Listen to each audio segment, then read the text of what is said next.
So hello my dear CA intermediate students.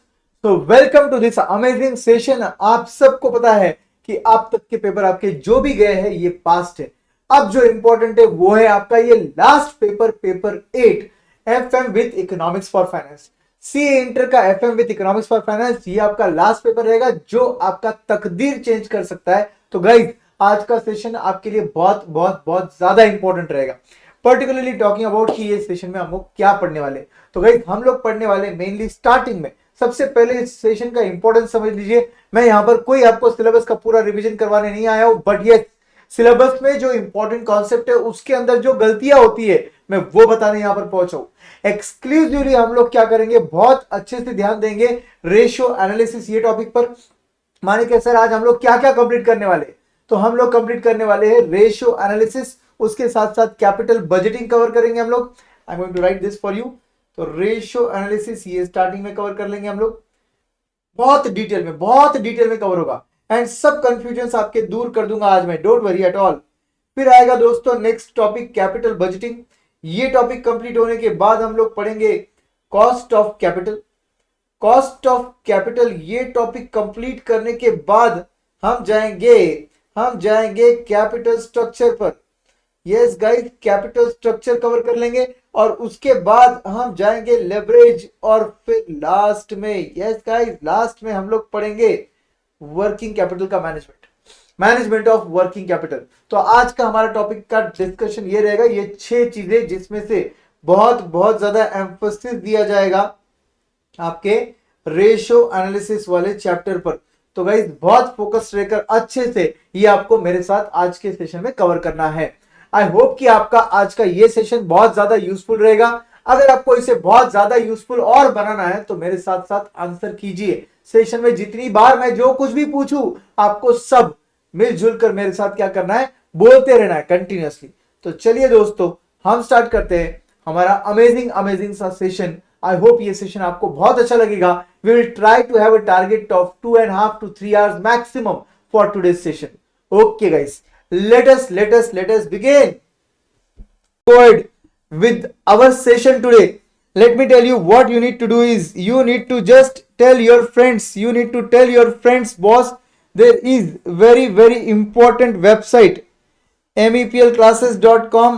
ask them to go to this website guys, and always recommend this classes because you all know we at MEPL we are striving very hard for your success. So obviously we need your support also. So tell your friends, आपके सभी friends को बताइए, one stop destination for all professional courses, may it be CA, CMA, whatever course. Obviously they have to visit www.meplclasses.com and निश्चिंत होकर classes join कीजिए बोलना है आपको. और आप सबको पता है ऐसे प्रोमो कोड्स बीच में आएंगे जिससे आपके फ्रेंड्स रिलेटिव्स इनका फायदा हो सकता है. तो प्लीज डू रिकमेंड. कोर्सेस में जाना है उनको, वो अगर सीए कर रहे हैं तो सीए, सीएमए कर रहे हैं तो सीएमए. इन कोर्सेस में जाने के बाद आप सबको पता है यहाँ पर ग्रुप कॉम्बोज वगैरह सब अवेलेबल होता है. जब भी फाइनल प्राइस होता है उस पर आपको कूपन अप्लाई करने पर एडिशनल डिस्काउंट भी मिलेगा. तो ये रिकमेंडेशन आपको देना है गाइस, बिकॉज हम आपके लिए इतना कुछ कर रहे हैं तो ऑब्वियसली बदले में आपका भी फर्ज बनता है कि हमें और ज्यादा सपोर्ट कीजिए. ठीक है guys, come on let's move ahead for today's session. And मजा आने वाला है आज, डोंट वरी एट ऑल, मजा आ जाएगा. ठीक है,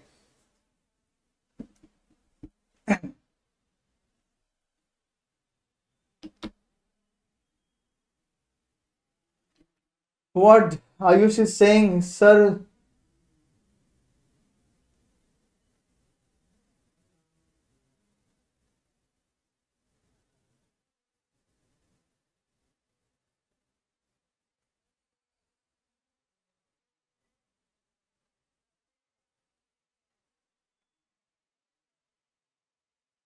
Don't worry, all your queries will be handled.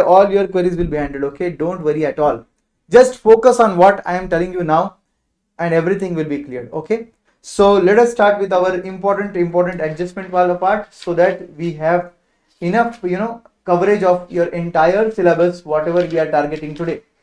Okay, so let us move to the practical part of your syllabus. And in your practical part I am first starting with the ratio analysis.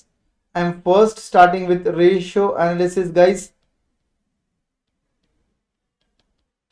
So in ratio analysis, what you need to take care? Under ratio analysis, what you need to take care?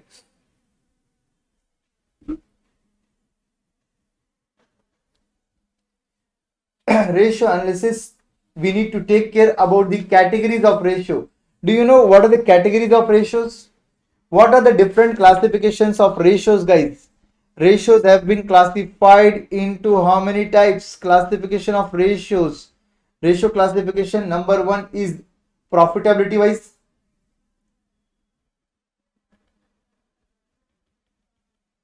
So profitability ratios, we have GP ratio, gross profit ratio. What is the formula for gross profit ratio? Gross profit upon sales into 100. Of course, but which sales? Which sales you will take for gross profit? The gross sale or the net sales? Net sales means sales after returns. What do you think? Which sales you will take? Come on, फटाफट मुझे comment section में बताइए. Come on, meanwhile I am writing the next ratio, NP ratio.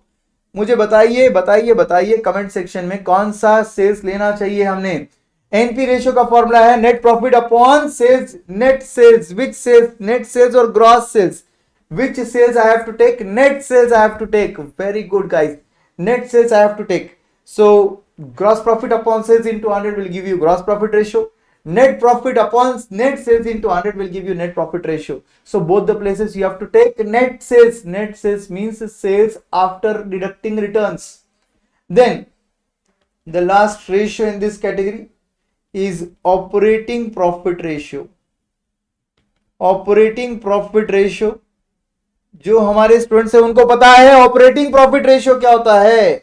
Operating profit मतलब हमने batch में इतनी बार बोला है, so many times you have said in the batch, what is the meaning of operating profit? EBIT. So obviously your answer here will be EBIT upon net sales into 100. Yes guys, EBIT upon net sales into 100. This will be your formula. And then you have another category which does not come actually under this, but yes, they have mentioned that, which is called as expense ratio. Expense ratio, we have different types of expense ratio here. For example, COGS ratio. So what will be the formula for COGS ratio? COGS formula will be COGS, cost of goods sold, divided by net sales into 100. So what we are doing? We are taking cost of goods sold as a percentage of sales. Obviously, your profits ratios higher the better. Your profits ratios higher the better, but your expense ratio lower the better. Your expense ratio lower the better. Yes guys. Okay. Then you have another category in this, second expense ratio will be your operating expense ratio. What will be the formula? Operating expenses. Which one? कौन से वाले? Indirect. That is administrative plus selling and distribution divided by net sales into 100. So first I am saying COGS ratio, cost of goods sold ratio. Secondly, I am telling you operating expense ratio. And what is the formula for operating expense ratio? Indirect cost of operation. That is administrative plus selling and distribution. Administrative plus selling and distribution divided by net sales into 100. Okay. Then third ratio will be administrative expense ratio. जैसे administrative expense ratio हो सकता है, वैसे कोई भी expense ratio हो सकता है, जैसे कि salary to sales ratio, rent to sales ratio, selling and distribution to sales ratio. So any ratio can be there. तो यहां पर fourth can be selling expenses ratio. What will be the formula guys? क्या formula रहेगा इसका? Administrative expenses upon net sales into 100, selling expenses upon net sales into 100. So remember to take net sales. Remember not to include your COGS in these two expenses, rather these three expenses. These three expenses will not include cost of goods sold. Will not include cost of goods sold because cost of goods sold is included in this. Which one, sir? Operating expense ratio, which we have written here, is indirect, and here it will be direct plus indirect.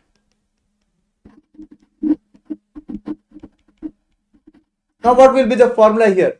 If it is direct plus indirect, what will be the formula, sir? It will be all operating expenses divided by net sales into 100. So sir, exam में क्या करेंगे sir? अगर operating expense ratio आया तो क्या करेंगे? If they specifically mention you indirect, then take this. If they are mentioning you only the word operating expense ratio, better to take this one. मतलब क्या करना है सर? क्रक्स में बताइए सर क्या करना है? जब जब आपको ऑपरेटिंग एक्सपेंस रेशियो बोला है, the formula will be cost of goods sold plus admin expenses plus selling and distribution expenses divided by net sales into 100. Are you understanding? Cost of goods sold भी include करेंगे क्या sir? Yes, and preferably write a note. What note we can write, sir? Note should be alternatively. ये बिल्कुल मैं exam point of view से बता रहा हूं आपको करना क्या है. I am telling you everything from exam perspective what you are supposed to do. If they ask you operating expense ratio, take this formula, use this formula, include COGS, but after calculating the final answer write this note. And note क्या रहेगा sir? Alternatively operating expenses ratio can be calculated as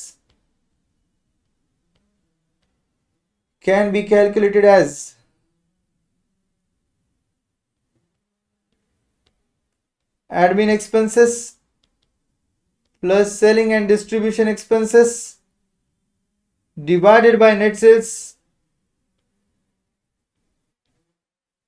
into 100. Yes, my dear friends, this will be your note. This will be your note.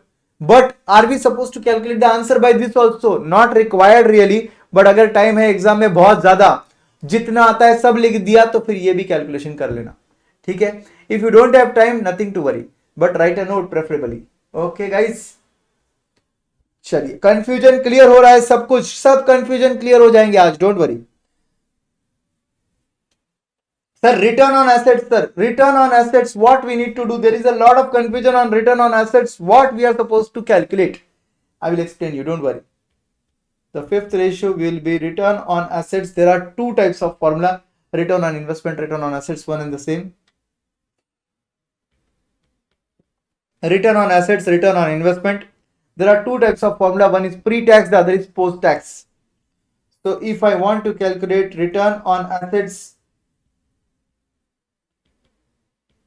pre-tax, your formula will be EBIT divided by total assets into 100. EBIT divided by total assets into 100. And if suppose they are asking you after tax, so post tax. So what we need to do in case of post tax? We need to simply make this post tax. कोई भी चीज को after tax बनाने के लिए क्या करना होता है? उसको इंटू 1 माइनस टैक्स करना पड़ता है. सो EBIT into 1 minus T divided by total assets into 100. So guys, what is this? What is this? कोई भी चीज को आफ्टर टैक्स बनाने के लिए इंटू 1 माइनस टैक्स करना होता है. Whenever anything you want to make after tax, just simply multiply it with 1 minus tax. It will become after tax. So this operating profit we are making after tax by multiplying it with 1 minus tax and dividing it with total assets into 100. Okay. So what is total assets, sir? What is total assets here? Confusion क्या है कि कौन सा formula use करें? पहली बात तो आपको कुछ नहीं बोला रहेगा तो प्री टैक्स यूज कर अल्टरनेटिवली पोस्ट टैक्स का फॉर्मूला लिखिए. और अगर आपको स्पेसिफिकली वो बता देते हैं कि आपको पोस्ट टैक्स निकालना है तो पोस्ट टैक्स भी निकालना पड़ेगा इस तरीके से. ठीक है सर, कुछ नहीं बोला तो इसका मतलब हम प्री टैक्स यूज कर सकते हैं. यस. नोट लिखना पड़ेगा. यस, कंपल्सरी नोट लिखना पड़ेगा. If they don't mention you anything, solve it by pre-tax and write a note alternatively post-tax. Okay. Suppose tax is given, what we need to do? Tax is given, you can also solve it by post-tax. Tax is given, you can also solve it by post-tax. So better, sir, what we can do is we can solve it by both. Yes, that's the suggestion. If you have tax, they are asking you return on investments, return on assets, better to calculate by both. Anyways, writing a note will take a lot of time. Are you thinking about more time? Yes, I let me clarify you. एक बार EBIT आ गया तो इसको into 1 minus tax करके फिर से solve करने में आपको हार्डली 30 सेकंड्स लगेगा। You will require hardly 30 seconds to solve it by post tax once you already have pre tax ready with you. Are you understanding my point? तो आपको करना क्या है, आपको दोनों तरीके से आंसर निकालना होगा। अगर क्वेश्चन में टैक्सेशन दिया है तो you will solve by both the method if taxation is given to you. Are you clear? एकदम क्लियर? चलो बढ़िया है। तो प्री टैक्स पोस्ट टैक्स दोनों भी निकालना है सर? बिल्कुल, दोनों भी निकालेंगे। Okay sir, there is something called as total assets here. What is total assets, sir? Here, total assets is equal to capital employed. Total assets is nothing but capital employed, guys. तो आपको total assets मतलब क्या लेना है, इधर capital employed ही लेना है, इसलिए तो इसको return on assets, return on investments बोल रहे हैं अपन। So this is nothing but capital employed. Sir, what is capital employed, sir? Please explain capital employed. चलिए वो भी बता देता हूं, which is equal to total of liability side after deducting current liabilities. Total of liability side after deducting current liabilities. So what we are saying is total of all the liability side means the balance sheet total. Yes, the balance sheet total after deducting current liabilities. So we are supposed to take equity share capital, yes. Reserves and surplus, yes. Preference share capital, yes. Debentures, yes. Long term loans, yes. Short term loans don't take, only long term items. All the long term items total will be called as total capital employed, which is nothing but total assets. Yes guys, superb. Like the video and please share the video. This is your responsibility to share the video with everyone because हम लोग यहाँ पर आपके लिए मिले हैं। तो please like कीजिए और शेयर कीजिए, फटाफट लाइक का टारगेट अचीव होना चाहिए। सब लोग लाइक करेंगे, अपना अटेंडेंस इस सेशन को मार्क करना है तो लाइक कर मार्क कीजिए। Yes sir, I am present, वो अगर आपको मुझे बताना है। If you want to show that you are present, please like the video. Okay guys, great Tahir, great. Keep answering like this, so the sessions will be active session. Okay, पूरा session active session बनाने के लिए ऐसे करते रहिए। And now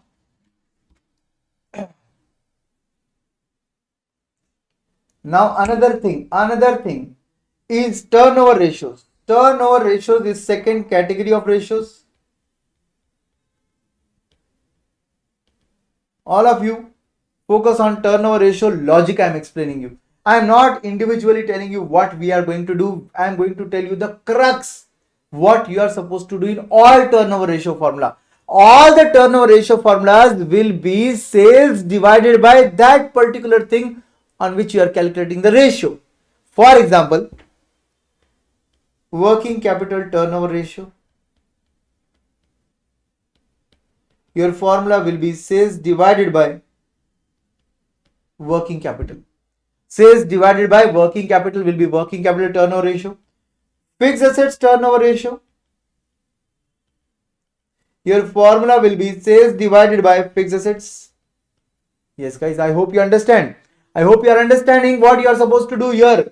Every item will be sales divided by that particular thing for which you are calculating the turnover ratio formula. So working capital turnover ratio will be sales divided by working capital employed.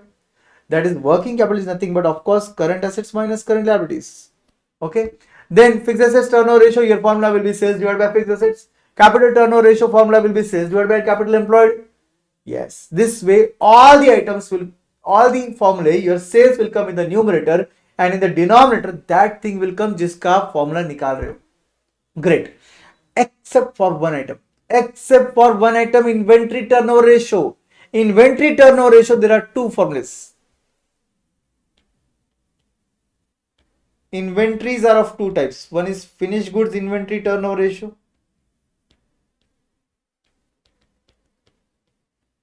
Finished goods inventory turnover ratio, your formula will be cost of goods sold divided by average inventory. Divided by average inventory. ये formula बन गया cost of goods sold divide by average inventory. Yes, my dear friends, this is the formula for inventory turnover ratio. Which inventory, sir? Finished goods inventory. Finished goods inventory, my dear friends. Okay. Then second type of inventory can be your raw material inventory. Second type of inventory can be your raw material inventory. So raw material inventory turnover ratio, your formula will be like you have a cost of goods sold for finished goods. You have here cost as raw material consumed. Your formula will be raw material consumed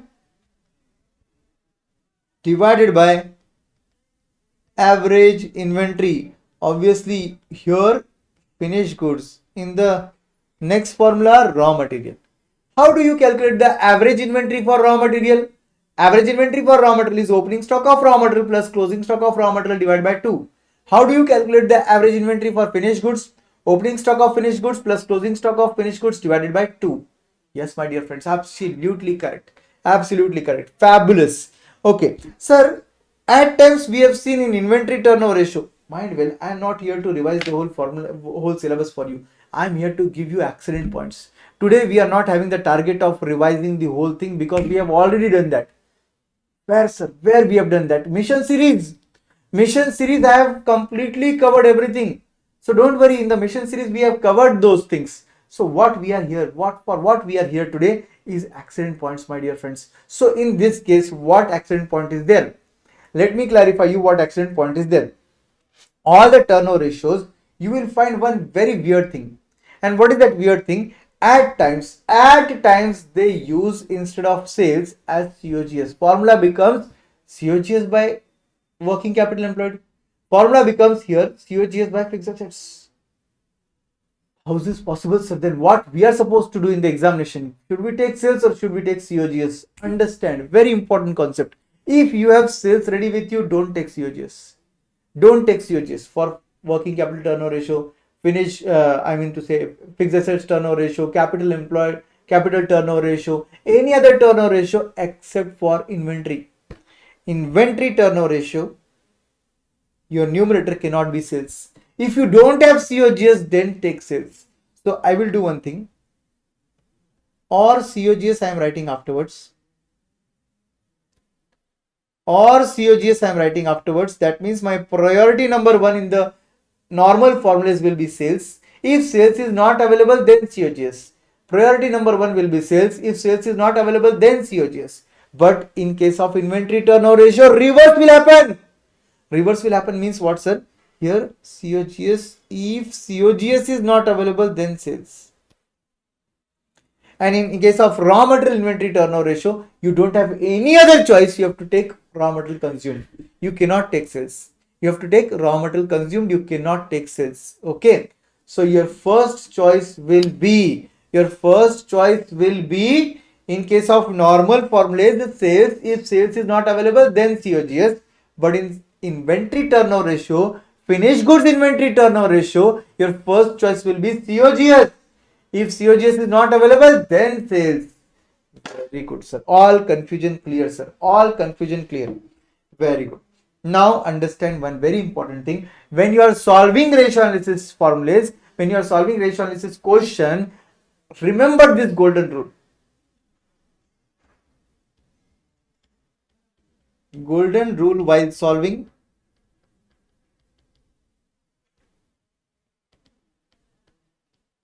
ratio analysis questions. What is the golden rule, sir? The golden rule will be, whenever you are solving ratio analysis questions, the golden rule will be that you need to take all turnover ratios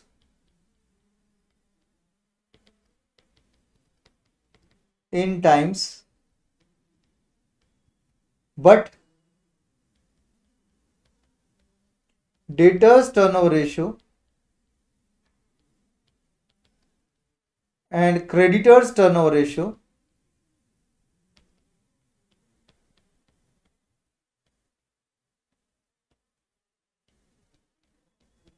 should be taken in months/days. months oblique days. You should not take debtors turnover ratio, creditors turnover ratio in times. You should take debtors turnover ratio, creditors turnover ratio. You should take debtors turnover ratio, creditors turnover ratio in months or days. Sir, but what if they give you in times? They give normally the data. In the data, they give fixed assets turnover ratio 8 times. Your working capital turnover ratio 2.5 times. They give you debtors turnover ratio 4 times. Now I told you here, don't take debtors turnover ratio in times, take debtors turnover ratio in months or days. But they have given you in the question in months, sorry, in times. Okay, 4 times. Tell me what I should do. Tell me what I should do.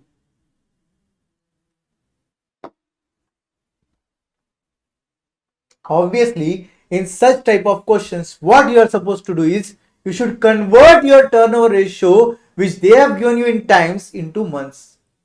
How to convert, sir? How to convert the ratio which is given in times into months? So if they give you 4 times, they give you 4 times in a year, it means the collection period is 3 months. My dear friends, 4 times in a year means your collection period is 3 months, because every 3 month if I collect, तो साल में कितनी बार collection हो जाएगा? 4 बार हो जाएगा. How many times in a year? 3 months. How many times in a year? 4 times in a year. So if they give you 4 times, it means 3 months. So how to convert is very simple. 12 divided by 4 gives you 3 months. So in this case, you want debtors turnover ratio in months, which is nothing but collection period. That is collection period. So for this, what you will do is 12 divided by debtors turnover ratio in times. For example, 12 divided by 4 times is equal to 3 months, my dear friends. Is equal to 3 months, my dear friends. I hope you are understanding. Yes, collection speed absolutely correct है Ayush. Absolutely, Deepika एकदम सही जा रहे हो. बढ़िया है. So I hope you have understood this concept also very well. Same to same concept will apply for creditors turnover ratio. Creditors turnover ratio also you are supposed to do the same thing. So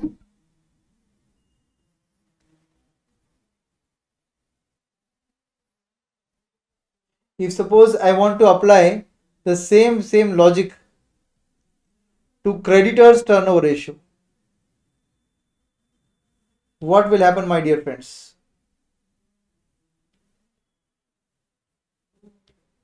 Creditors turnover ratio is nothing but payment period. It is not collection period, it is payment period. And of course, for this, what we need to do is we need to apply here the creditors turnover ratio in times. 12 divided by creditors turnover ratio in times. So suppose they have given you 5 times in a year. 5 times in a year. So 12 divided by 5 times. Take calcium and make it 12 divided by 5 times. 2.4 months. My dear friends, the answer comes to 2.4 months. Yes. 2.4 months. My formula is 12 divided by creditors turnover ratio in times. So if it is 5 times example, your payment period becomes 2.4 months. Absolutely correct. Sir, velocity वाला concept connect नहीं कर पा रहे हैं. Velocity is nothing but speed. Speed is nothing but obviously this. Same thing, nothing else. ये same है और कोई अलग नहीं है यहाँ पर velocity के लिए. So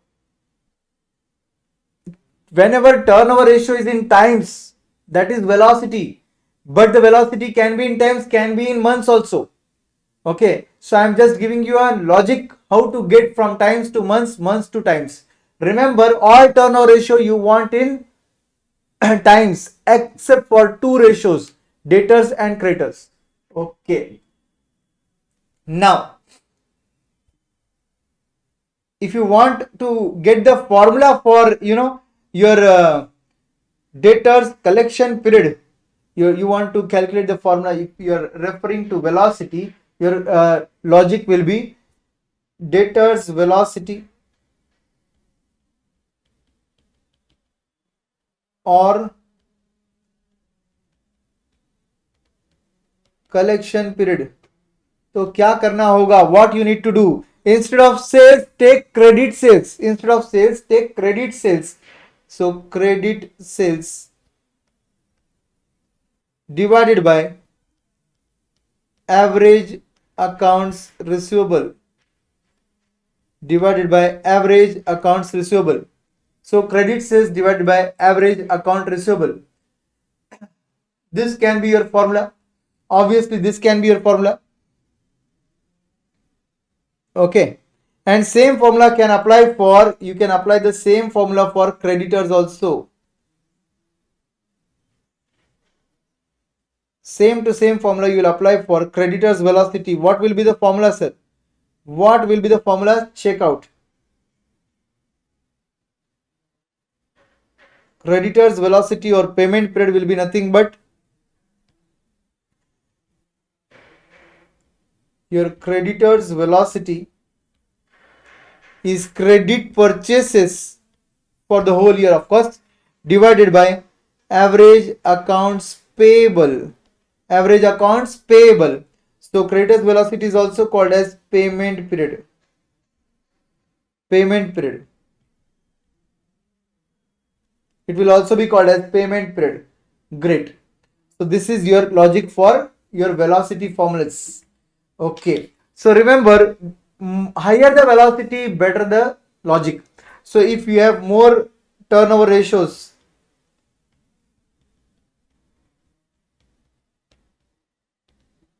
turnover ratios higher is equal to better. Higher is equal to better. But for which turnover ratio you want lower the better? All turnover ratios higher the better, except for creditors turnover ratio. Except for creditors turnover ratio. Creditors turnover ratio, except for creditors turnover ratio, lower will be the better. Why, sir? I didn't understood the logic, sir. All turnover ratio, for example fixed assets turnover ratio, formula is what? Understand, ध्यान से देखो formula क्या है आपका fixed assets turnover ratio का, sales divide by fixed assets. So if this turnover ratio is more, it means we have more sales, it is good for us. Yes sir, absolutely. Then working capital turnover ratio, sales divided by working capital employed. If this ratio is more, that means your sales are more, obviously better for us. Yes, even in inventory turnover ratios, obviously even if I am using this formula, higher will be the better, because if this ratio is higher, that means your COGS is higher. If your COGS is higher, GP ratio remaining constant, your sales are also higher. GP ratio remaining constant, that means उसके पीछे assumption होता है gross profit ratio should be constant. So in that case, even this ratio higher the better. But guys, in case of your creditors velocity ratio, if this ratio is more, that means we are paying creditors more often, frequent payment we are doing, we are not getting more credit from creditors. If we are getting more credit from creditors, of course our turnover ratio should be less. And of course if we are getting more credit from creditors, it is best for us, because that much funds we are not paying so quickly to creditors. इतना पैसा अगर हम लोग quickly नहीं देंगे, मतलब हम business में यूज करेंगे. We are not frequently paying to creditors, that means we are using those funds in the business for development of business. So all turnover ratios higher the better, except for creditors turnover ratio. Remember this logic.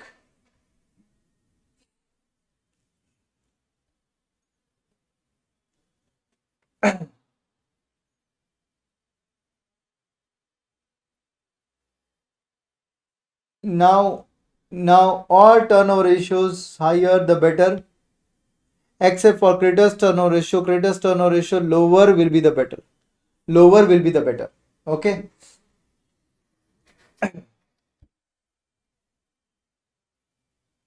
Your debtors turnover ratio is just now we have discussed. Debtors turnover ratio we have just now discussed. Debtors collection period, debtors turnover ratio. Okay. So debtors turnover ratio, this is also called as debtors turnover ratio. And if you really want to, for example, your sales are 12 lakhs and your account receivable is 1 lakh. This answer comes to 12 times.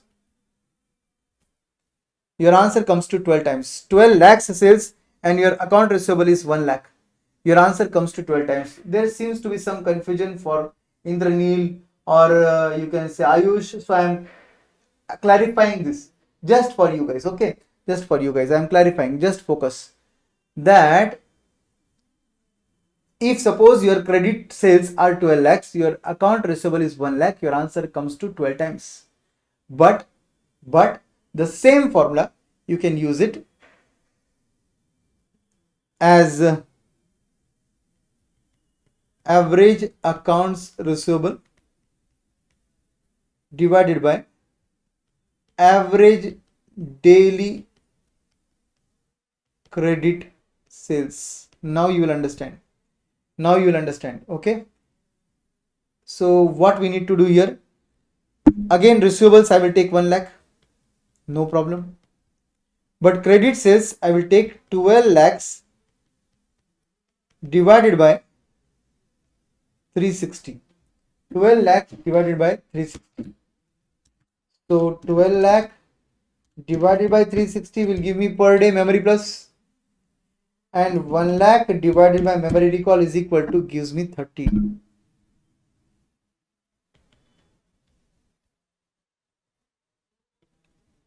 Days. Are you able to understand?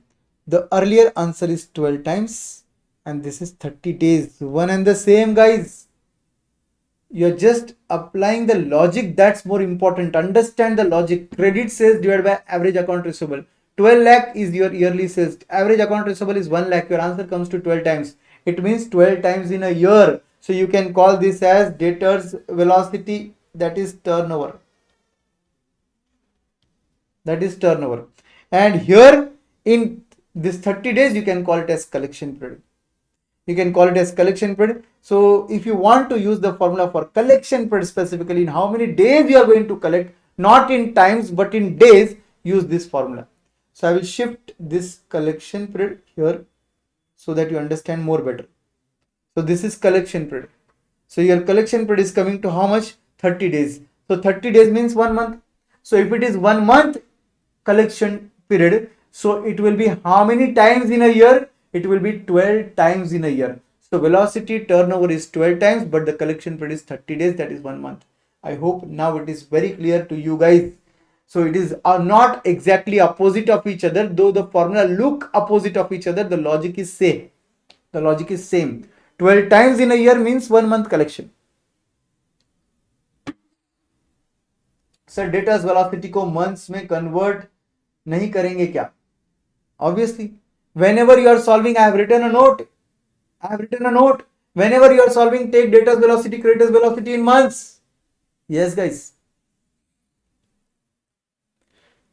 Come on, everyone. So this is very clear to you now. Let's go ahead. Now let's move to more important ratios like this. So if you want me to write the formula for creditors also, the creditors velocity formula will also be the same logic. What logic, sir?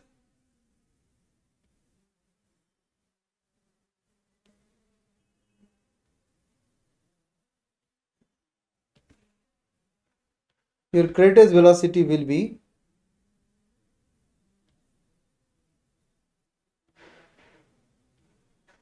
average accounts payable divided by average daily credit purchases, and this will give you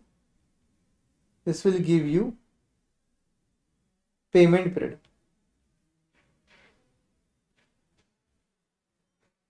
And creditors velocity or turnover, you can call this as. Creditors velocity, or you can call it as turnover ratio. I hope it is clear to you guys. All clear? Great, great, great, great. Absolutely. Now let us move ahead. So fixed assets turnover ratio, total assets turnover ratio. What should be the formula? Total, I mean to say sales, net sales divided by total assets. Okay, net sales divided by total assets. Then you have working capital turnover ratio, we have already discussed. Now coming to more important part, solvency ratios. So solvency ratio, we have two types of ratios here. We have two types of ratio. One is called as long-term solvency, and of course the other is called as short-term solvency. So long-term solvency, what we do, first ratio is debt to equity ratio. अब यहां पर एक और confusion होता है, late me clarify with that. Debt to equity ratio, long term debt divided by equity. Debt to equity ratio, long term debt divided by equity. What I'm writing, guys? Long term debt. That means you should not include current liabilities here. You should not include current liabilities here. So then what it will exactly cover? This will have, my dear friends, loan from banks, long-term loans from banks, debentures, long-term loans from banks and debentures. Okay. And equity, sir, equity, what it will include? Equity will include equity share capital, preference share capital plus reserves and surplus. So this will include three items: equity share capital, preference share capital, reserves and surplus. Three items it will include. Long-term debt, what it will include, sir? Will it not include current liabilities? No, it will include only long-term liabilities, that is debentures plus term loan. I will write for you. No confusion, only concepts, no confusion. Debentures and long-term loans. Debentures and long-term loans. Yes, Ayush, you are absolutely right. Don't worry.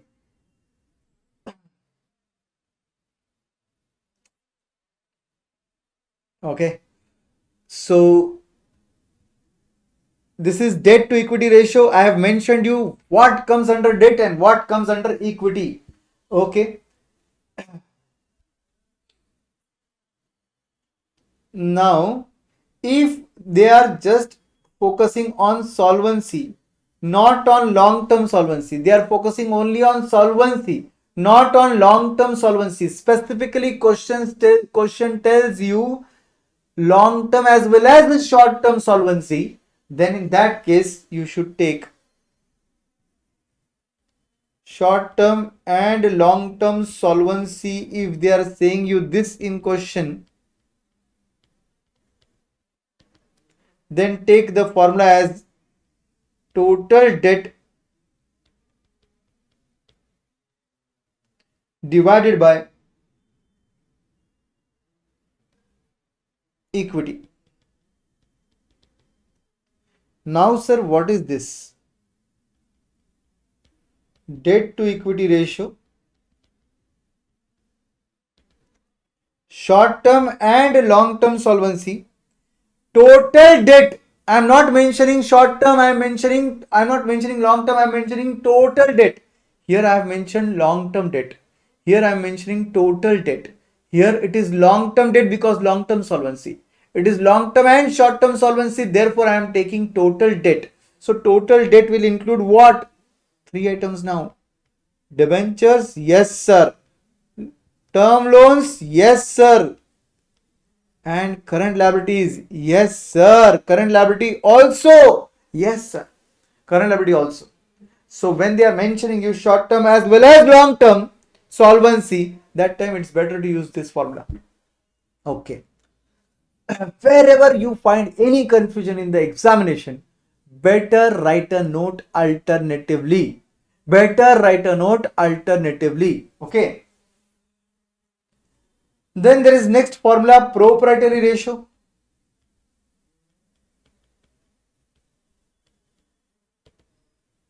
Proprietary ratio, your formula will be proprietors funds divided by total assets. Proprietors funds divided by total assets. Okay. Your formula will be proprietors funds divided by total assets. Proprietary ratio. So proprietors fund, what it will include, sir? Proprietors funds. Proprietor fund is nothing but, guys, your equity. Your equity. That means what, sir? Equity share capital, preference share capital, reserves and surplus.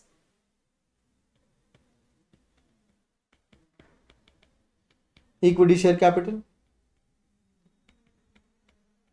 preference share capital, reserves and surplus. Sir, total assets, sir, what it will include, sir? Total assets, what it will include? Total assets will include all your assets except for intangible assets. So your total assets is nothing but all assets minus intangible assets. Minus intangible assets. Yes. Great, great, great.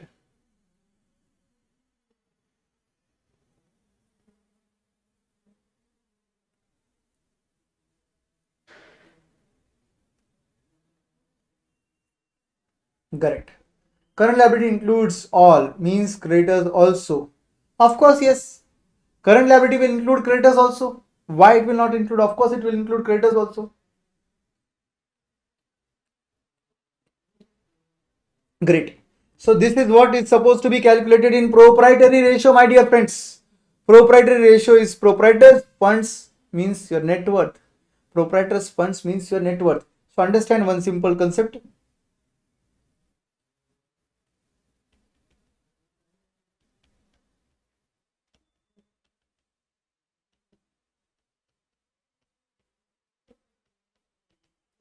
Important points to remember.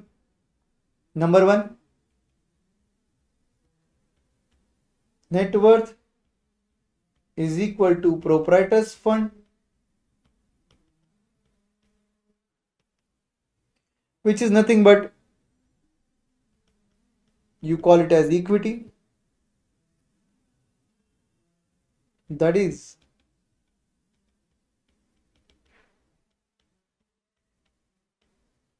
equity share capital plus preference share capital plus reserves and surplus. Correct?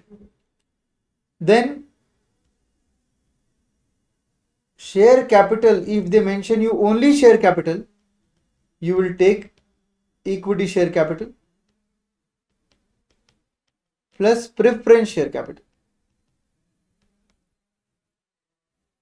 If they mention you, if they are mentioning you, suppose total assets, take all assets after deducting intangible assets.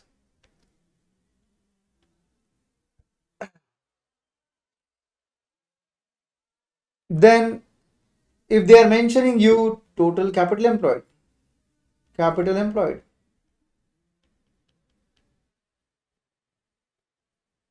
is also nothing but, capital employed will be nothing but total liability side after deducting current liabilities. Total liability side after deducting current liabilities. That will be capital employed. I hope all the points are clear. All the points are clear, crystal clear, clarity. So net worth, share capital, total assets, capital employed. Normally confusion होता है ये सब में, इसलिए ये लिखा के दे रहा हूं मैं. Normally students get confused, therefore I am mentioning you everything in writing here. Okay. So you have another ratio which is called as capital gearing ratio. Here your formula should be gearing items divided by non-gearing items. What is gearing, sir? Fixed commitment items. The items which comes with fixed commitment, for example, debentures, term loan, preference share capital, everything comes with a fixed commitment with fixed rate of interest or fixed rate of preference dividend. So all these items are called as gearing items, that will come in your numerator. So I'll mention here debentures plus term loans plus I will mention preference share capital. Sir, why preference share capital, sir? Because preference share capital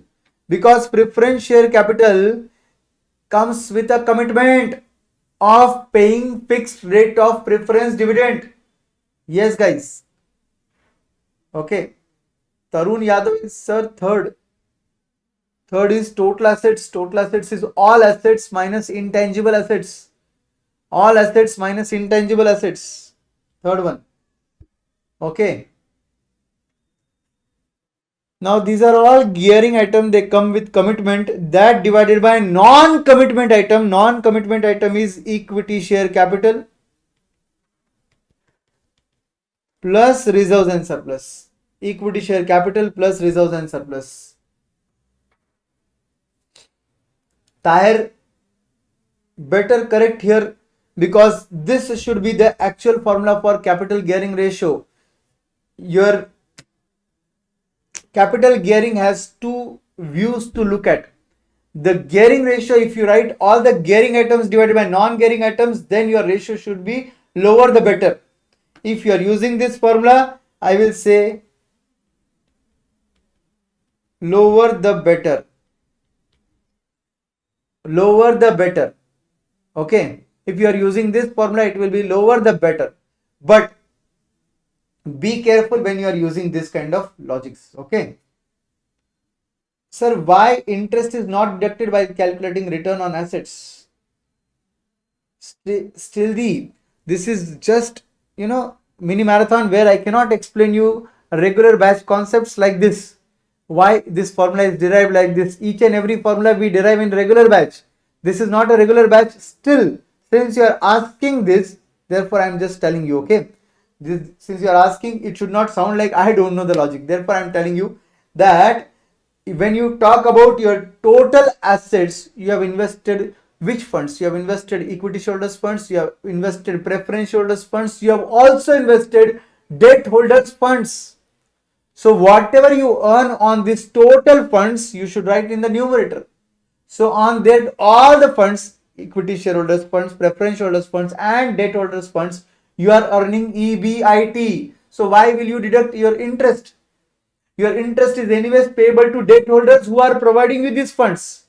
So therefore, all the assets which are employed in the business are due to these three funds. So whatever you earn for all these fund holders should come in the numerator. Therefore, we are writing EBIT in the numerator.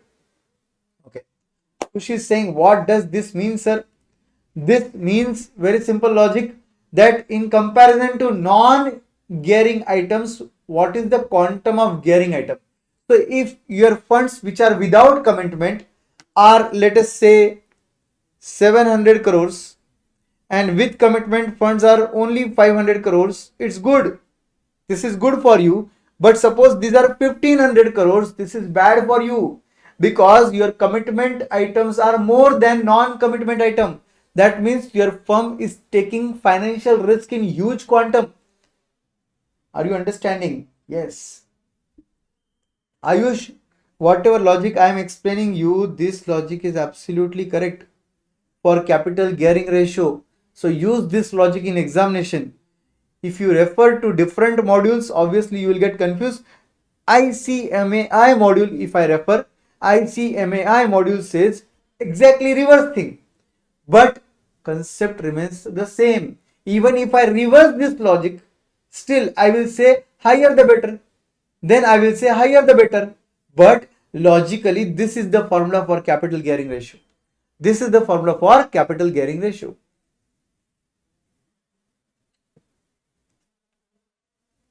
So debt to equity ratio formula cannot be compared here, because when you say debt to equity formula, bookish formula is 2:1. That 2:1 formula differs from industry to industry, company to company, or anything. Okay. So whenever you say 1:1, quick ratio formula is ideal ratio. 2:1, your debt equity formula is best ratio. These are all bookish ratios. In real life, these ratios are not followed like 2:1 or anything. They differ from company to company, industry to industry also. Okay, let's move. Then you have very important ratios like current ratio, quick ratio in your formula, in your syllabus. Obviously, these formulas need to be taken care of. Then you have fixed charge coverage ratio, for which your formula is EBIT divided by your fixed charges, that is interest. So current ratio, your formula is current assets by current liabilities. Your quick ratio, your formula is quick assets by current liabilities, where quick assets is nothing but current assets minus stock minus prepaid expenses. Normally, remember, prepaid expenses are assumed to be 0, and then you solve it. So I'll write a note for you. Normally,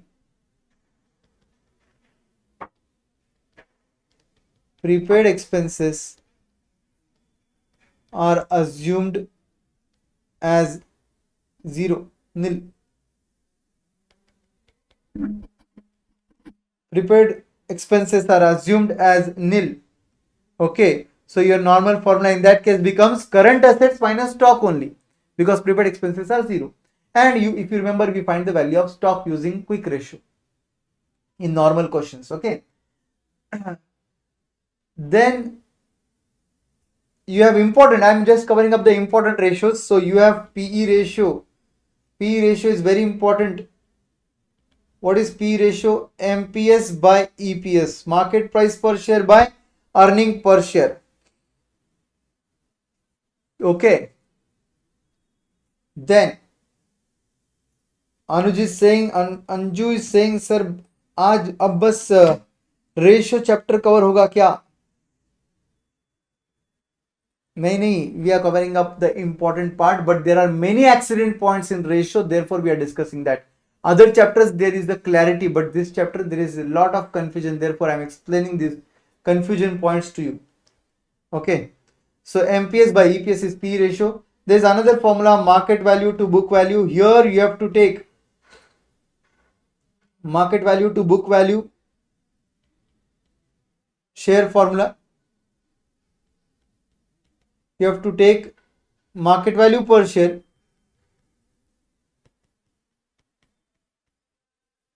divided by book value per share. So guys, understand here also one more accident point. You are not supposed to take total market value. You are supposed to take market value per share. You are supposed to take book value per share. You should not take total value. You should take per share value. Okay, irrespective of number of shares given. Okay, then there is one more formula, Tobin's Q ratio. This is not important because it has never came in examination, but still it is market value of all assets, market value of all assets divided by replacement cost of assets. Market value of all assets divided by replacement cost of assets. That is Tobin's Q ratio. I don't know ये ratio क्यों है. Market value of all assets divided by replacement cost of all assets. So suppose today I want to purchase all assets. How much I have to pay? And today if I sell all assets and buy new assets, what is the replacement cost of asset? I am comparing with that. So probably that is used during the liquidation of company. Okay. So whenever another company wants to take over the first company, the company normally calculate the Q ratio. Then we have lastly dividend payout ratio and dividend yield ratio. Again, two similar words but different formulas.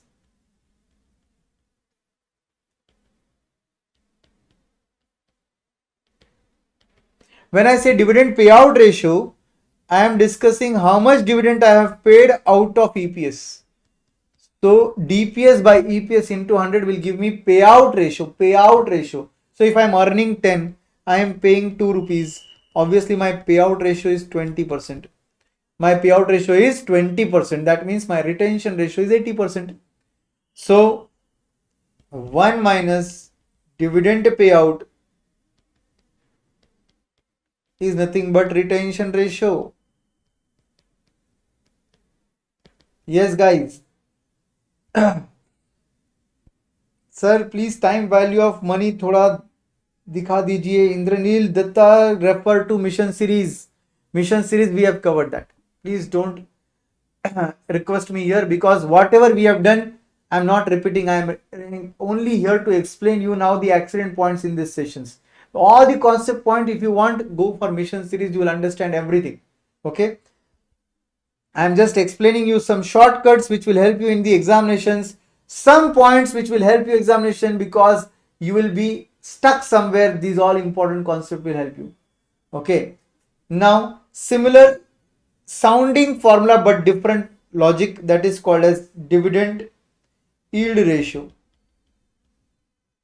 Whenever they say you yield means return, and returns are calculated on current market price. So denominator, it should not be EPS, it should be MPS. And again, since this is dividend yield, here numerator will be same, dividend per share. So your formula will be dividend per share, suppose 2 rupees, market price per share, suppose 50 rupees, into 100. Now my answer comes to 4%. Now my answer comes to 4%. So this is dividend yield ratio logic. Dividend yield ratio is different from dividend payout ratio. Dividend payout is out of EPS. Dividend yield is calculated on MPS. Both the place common thing is DPS is in numerator, but payout, your EPS comes in denominator. In yield, your MPS comes in denominator. Great. Harsh Sethi is saying, sir आज question नहीं होंगे क्या एक भी? नहीं, I have already taken few important points from the questions and I am discussing those points. You should be aware of. जब आप question solve करोगे तब कौन से टाइप के पॉइंट्स का आपने केयर करना चाहिए, मैंने वो ऑलरेडी लिस्ट डाउन किया है इधर. मैं वो बस आपको एक्सप्लेन कर रहा हूं. जो भी कंफ्यूजन वाले पॉइंट्स लगते हैं वो मैं आपको लिस्ट डाउन करके समझा रहा हूं कि कैसे करना चाहिए. So here we end our ratio part. Now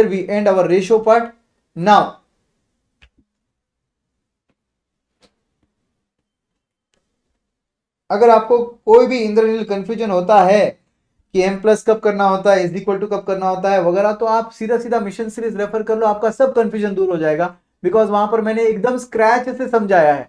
don't worry. ठीक है. Now coming to next part of your ratio analysis, next part of your chapter which I am going to cover up with you.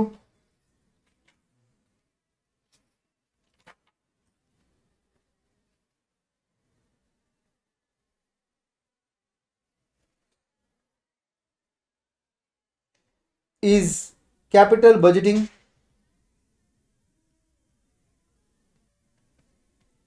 Not here to cover entire syllabus with you, but here to cover the only confusion part of your syllabus. So capital budgeting, normally students get confused कि sir discounting factor क्या लेना चाहिए. Discounting factor should always be cost of capital, remember, for NPV method and PI method. Discounting factor should be cost of capital for your NPV method and for your PI method. but discounting factor will be IRR, that is trial and error for IRR method. IRR method में हम वो rate use करते हैं जिस rate पे NPV 0 आना चाहिए. We are targeting NPV 0. So obviously we don't know exactly कौन से रेट पर एनपीवी 0 आएगा. We take trial error. Yes sir. So this is confusion which is cleared. Another confusion, we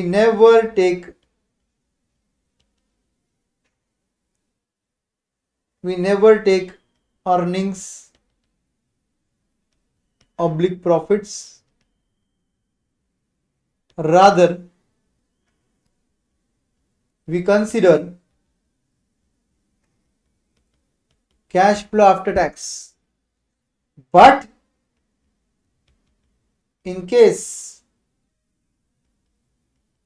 tax is not given,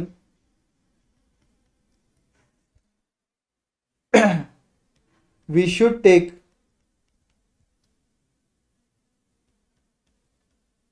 profit before depreciation. Profit before depreciation means ऐसा profit जिसमें से depreciation deduct नहीं हुआ है. अगर हुआ रहेगा तो एड बैक कर लो. अगर हुआ रहेगा तो एड बैक कर लो. तो we take CFAT cash flow after tax. Yes sir. We don't take earning, we don't take profit, we take cash flow after tax. But in case tax rate is not given, then don't think that we will take profit. Still we don't take profit, we take profit before depreciation, because the profit, when we say profit word, it is after deducting depreciation. We should add back depreciation. Remember this logic.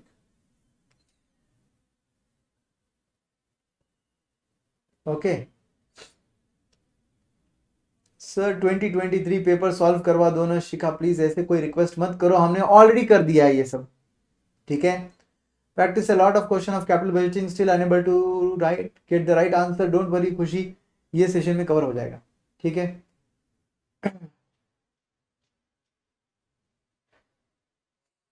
Vanshika, that I will cover with the MCQ series. Don't worry, MCQ series में वो cover हो जाएगा.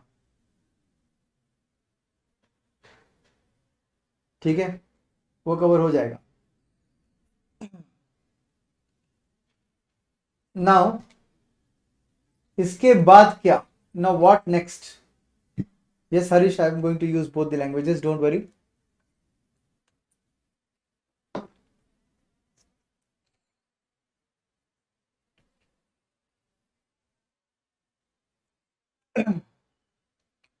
How to calculate the cash flow after tax, sir? How to calculate cash flow after tax?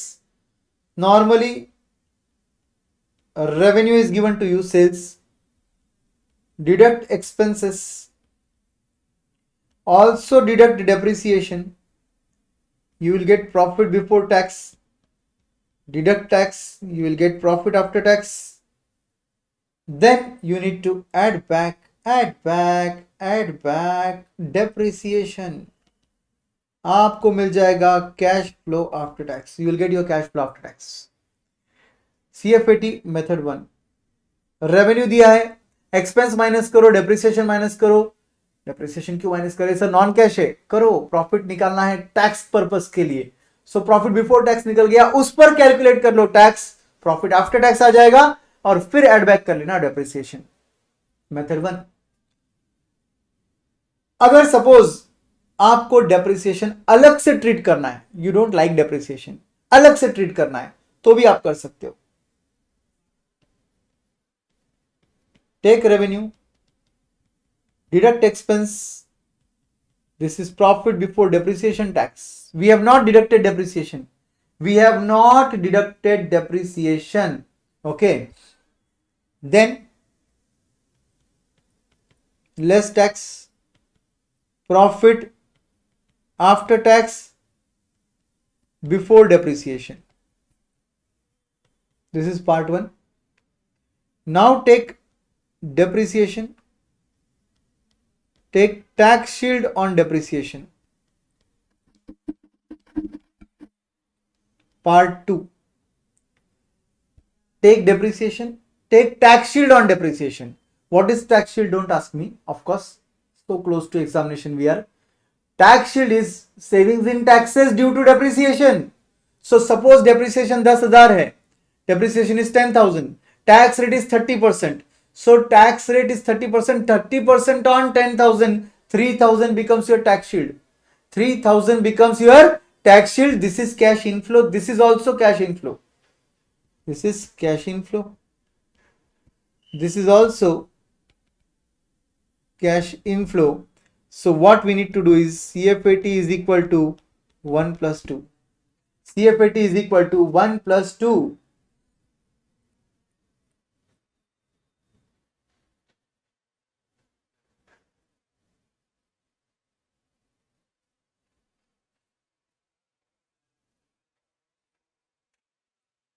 Okay, don't worry here. Shikha, you can refer to my lectures also. पहले previous lectures में ये सब कुछ covered है, sum wise भी covered है. Okay, don't worry.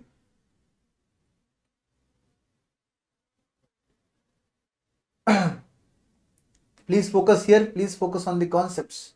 Okay, please focus on the concepts. Don't worry, and everyone who is attending the session, please encourage them so that they are also with you in the race. They should also pass with you. Spread positive vibes. जितना तुम positive vibe spread करोगे उतना तुम्हारे पास भी positive vibes आते हैं. जितना तुम नेगेटिविटी फैलाओगे तुम्हारे पास भी नेगेटिविटी आएगा. So please understand those who are commenting here. I want only positive vibes. I don't want negative vibes. Okay, so stay focused. सब लोग यहां जुड़े, एक ही इच्छा से वो है पास होना है. तो क्यों डिस्करेज करे, क्यों ना सब लोग मिलकर पास हो. Focus focus focus. Okay everyone.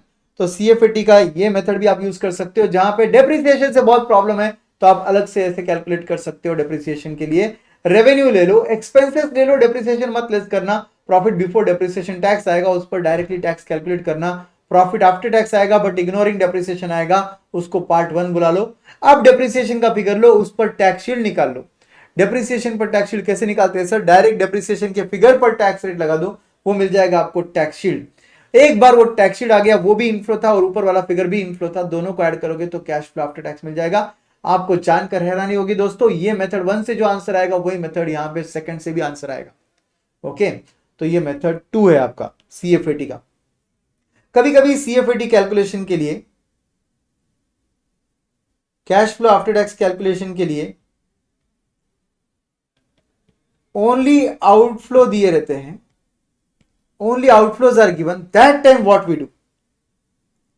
Take expense, add depreciation, you get total expense.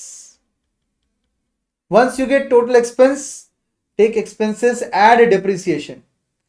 You will get total expense. Okay.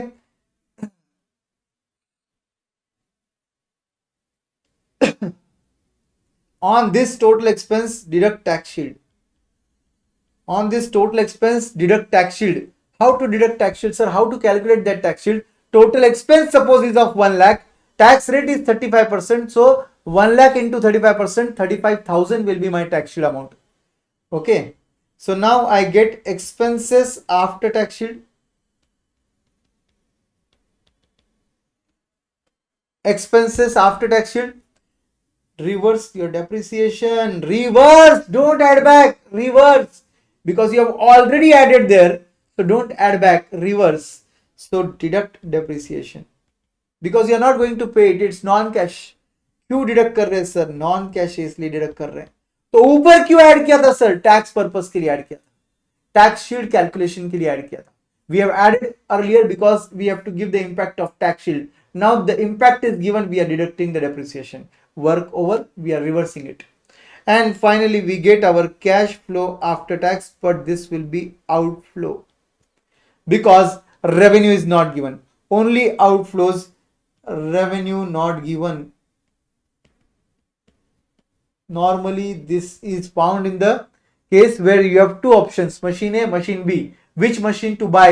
They give only running expenses, maintenance and everything, but they don't give you inflow. In such type of cases, when revenue is not given, you are supposed to follow this method. Okay.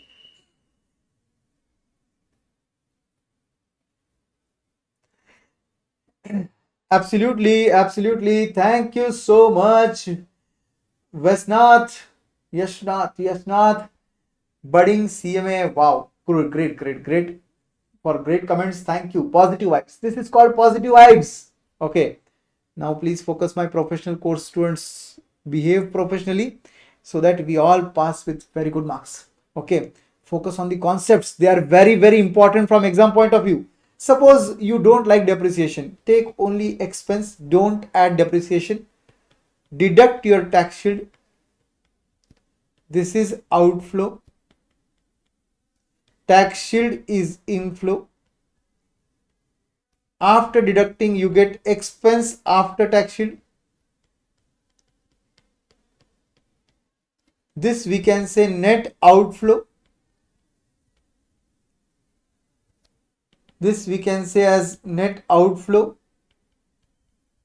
I will call this as 1. I will call this as 1. And now, Khushi is saying, sir, this is cash inflow or outflow. So when I am writing clearly, revenue is not given. Expense we are taking depreciation, we are taking total expense, we are taking tax shield on it. This is non-cash item, we are deducting it depreciation, we are reversing the depreciation. This is CFAT, we have written clearly its outflow because we have taken only outflow, we have not taken inflow. Okay, only one item of inflow was there, that was tax shield. All other item was outflow. Depreciation was not outflow. So final outcome is outflow. I have written, Khushi, I have written it is outflow. Okay, now focus here. This is expense. Okay, this is your outflow. And after deducting tax shield, you get expenses after tax shield. This is net outflow. This is net outflow because expense is your outflow, tax shield is your inflow. This is net outflow. Now, this is part 1. We have ignored the depreciation till now. Now we will take depreciation. We will calculate tax shield. This is inflow. I will call this as number 2. This depreciation tax shield is inflow. I will call this as number 2. And finally, CFAT will be 1 minus 2. And this will be outflow. This will be outflow. Of course, I am assuming expenses are more and the tax shield on depreciation is less. So this will be outflow. Expenses after tax shield is outflow. This is inflow. Outflow minus inflow is outflow. I am assuming that tax shield ka amount kam hai. I am assuming tax shield is less. Okay. So this is tax shield. Sir, is tax shield non-cash? Oh my God, Rohit. Tax shield is cash item. This is saving in taxes. Rohit, don't do BMW. Basic mein wande. No, don't do that basic things wrong. Your tax shield means savings in tax.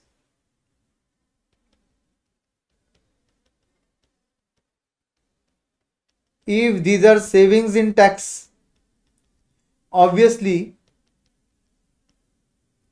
that is cash inflow for you. That is cash inflow for you. Okay. So this means NPV will come negative. Yes, guys, absolutely correct. This means NPV will come negative. In this case, revenues are not given, only outflow is given. Revenue is not given. Outflow is only given. Of course, your final figure will be outflow. Your final NPV will be negative and you will select the machine which gives you lesser negative value. You will select the machine which gives you lesser negative value, my dear friends. Yes.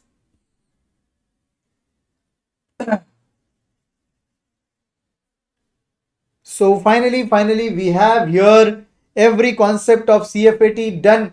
Now come to main part, that is replacement.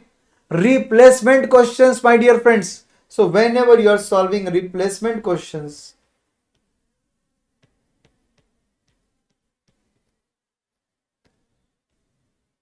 in capital budgeting,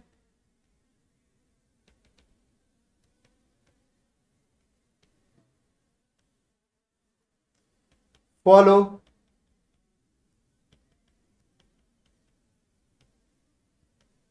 incremental approach.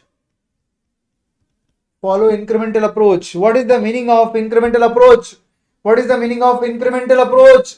Incremental approach means in comparison to existing machine, new machine में कितना ज्यादा outflow लग रहा है या कितना ज्यादा inflow आ रहा है.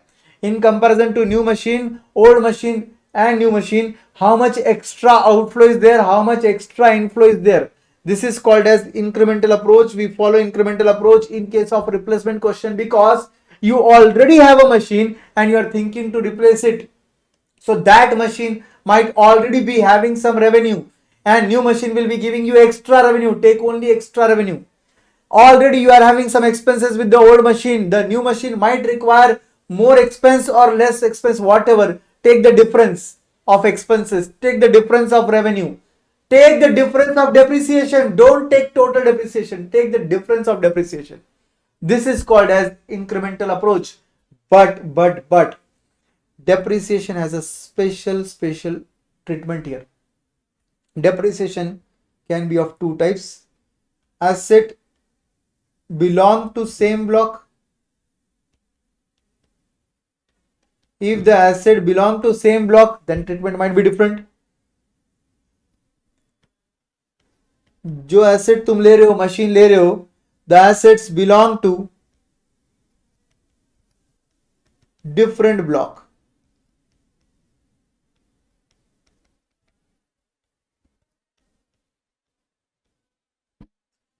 Different block of asset, same block of asset. So if suppose the same block of asset is there, if suppose the asset belong to same block, then what you are going to do? Take WDV before replacement, add purchase price of new asset, deduct sale price of old asset. Therefore, you get WDV after replacement. You get WDV after replacement. Therefore, you get change in block due to replacement.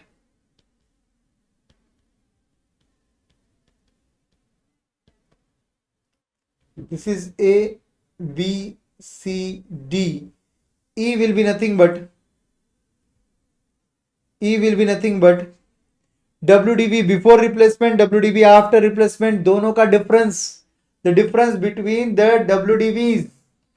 So WDV before replacement, WDV after replacement, so D minus A. WDV after replacement, WDV before replacement, difference is called change in block of asset. Change in block of asset. And now take depreciation on E as incremental depreciation. Take depreciation on E as incremental depreciation. तो अगर आप E पर depreciation लोगे, that depreciation will be called as incremental depreciation. Deepika is saying EAT का concept बता दो. EAT. What is EAT? Earning after tax. We have already explained EAT. When I was explaining you the CFAT calculations, I have already explained you EAT calculations. How to arrive at CFAT. We have already discussed, Deepika. So now, if suppose the asset belongs to different block of asset, then what you will do?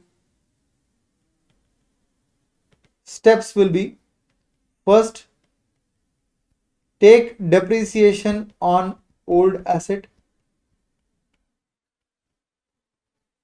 Second will be take depreciation on new asset.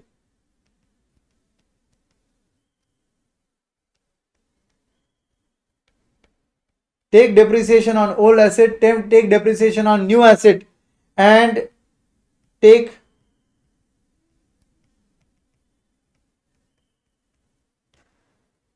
difference of both, that is 2 minus 1. Take difference of both, that is 2 minus 1, that is depreciation on new minus depreciation on old will give you difference of depreciation. Difference of depreciation, and take difference of this depreciation. This will be called as, it is called as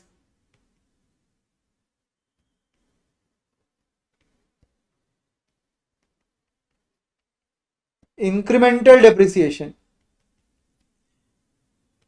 Fourth item, take tax shield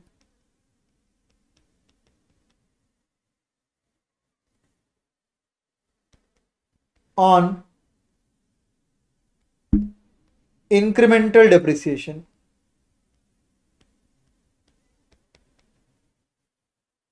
If you remember regular batch में इस पर question solve किया था हमने. We have solved a question on this regular batch, both the methods. You already have a asset, you don't have asset of same block. Both the assets belong to same block, both the assets does not belong to same block. We have solved the question on this. Sir, current depreciation or total depreciation? Sir, current depreciation or total depreciation? I didn't got your point, Khushi. Year-wise calculation you have to do. Suppose the project is of 5 years, you have to take depreciation 5 years के लिए, अगले 5 years के लिए. एक बार change in block of asset आ गया, take depreciation on E as incremental depreciation for next 5 years. और अगर suppose आप ये second method से solve कर रहे हो, तो obviously take depreciation on old for the next remaining life, take depreciation on new for the remaining life, take difference for remaining life, take tax shield on that for remaining life. So ये जो tax sheet वगैरह लिया जा रहा है, ये सब भी रिमेनिंग लाइफ पे लिया जाएगा. जितना भी आपका एसेट का लाइफ बचा है उस लाइफ के हिसाब से लिया जाएगा. ग्रेट. चलिए, so this was your you can say main point which you need to remember from your capital budgeting part. Main point you are supposed to remember was this. Okay, so based on this आप आराम से solve कर सकते हो कि आपको कैसे calculation करना है. फॉर एग्जाम्पल, अगर थोड़ा भी आपको लग रहा होगा कि सर एक प्रैक्टिकल क्वेश्चन ले लो इस पर, तो जस्ट फोकस, नंबर डालकर आपको समझा दूंगा क्या करना है.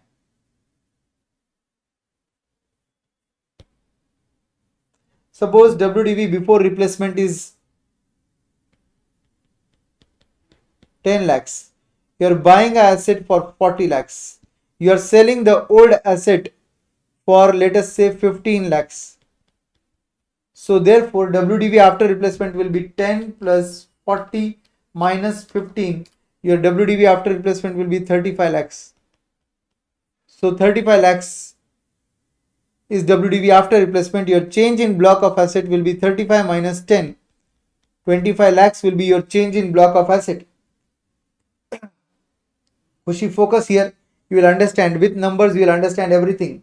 Suppose WDV before replacement is 10 lakhs, purchase of asset is 40 lakhs. Your sale of old asset which has WDV of 10 lakhs, you have sold it for 15 lakhs.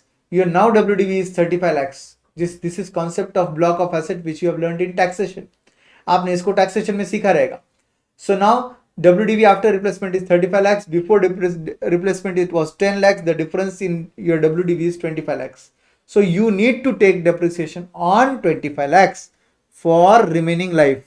Remaining life is suppose of 5 years. Take depreciation on this value for another 5 years. If the rate of depreciation is 20%, take depreciation 20% WDV basis.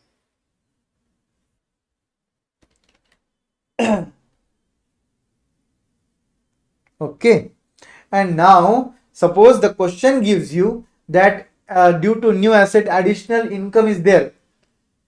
So obviously your calculation will be year 1, 2, 3, 4, 5. Increase in revenue is given to you. Suppose 1 lakh, 1 lakh 50, 2 lakhs, 2 lakh 50 and 3 lakh. Example, Due to new machine, savings are given to you. So take savings also.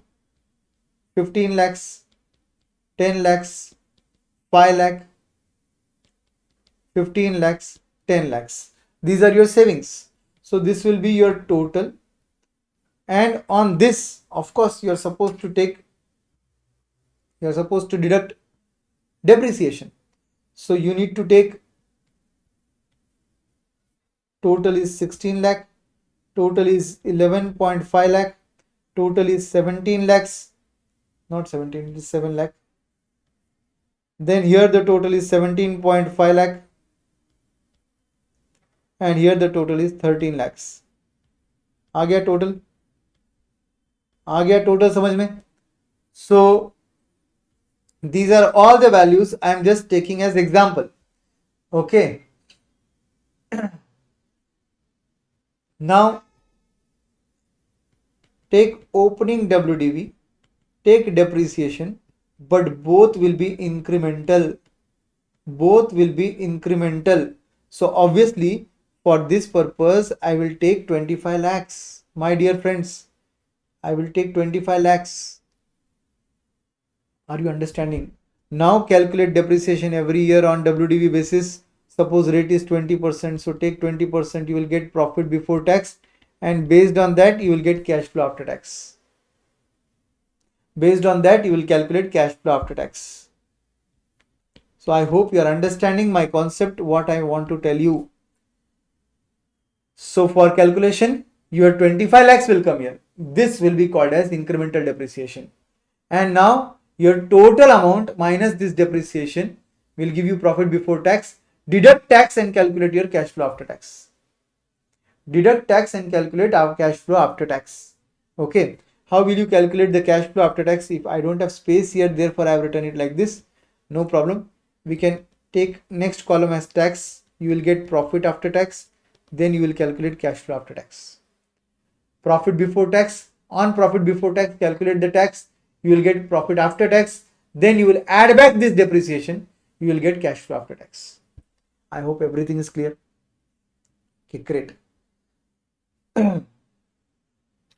Sir, I want to know ki incremental depreciation, we deduct tax or not. Obviously, we deduct tax on incremental income. You deduct tax. Replacement case, this is my extra income, this is my extra savings and everything. I have taken total, I have deducted depreciation, I have calculated profit before tax, on which I am deducting tax. I am calculating profit after tax. I am adding back my depreciation to get my cash flow after tax. Great. Finally, last part is EAV, equated annual value. Under NPV method, we calculate the EAV when life of two machines is not same. If life of two assets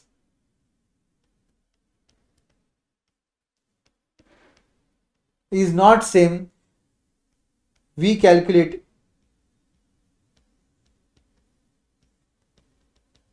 equated annual value.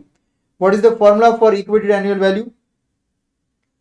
Equated annual value is equal to NPV divided by PVAF R comma N.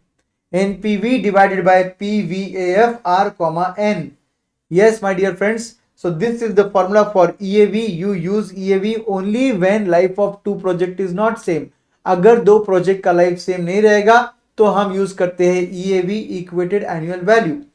अगर EAV निकालते वक्त एक asset का life था 5 साल, दूसरे का life था 7 years. One asset has a life of 5, other asset has a life of 7 years. Then PVAF factor for 5 years will be different and 7 years will be different. So what we do, whatever NPV we calculate for 5 years project, we take that NPV, divide with PVAF for 5 years.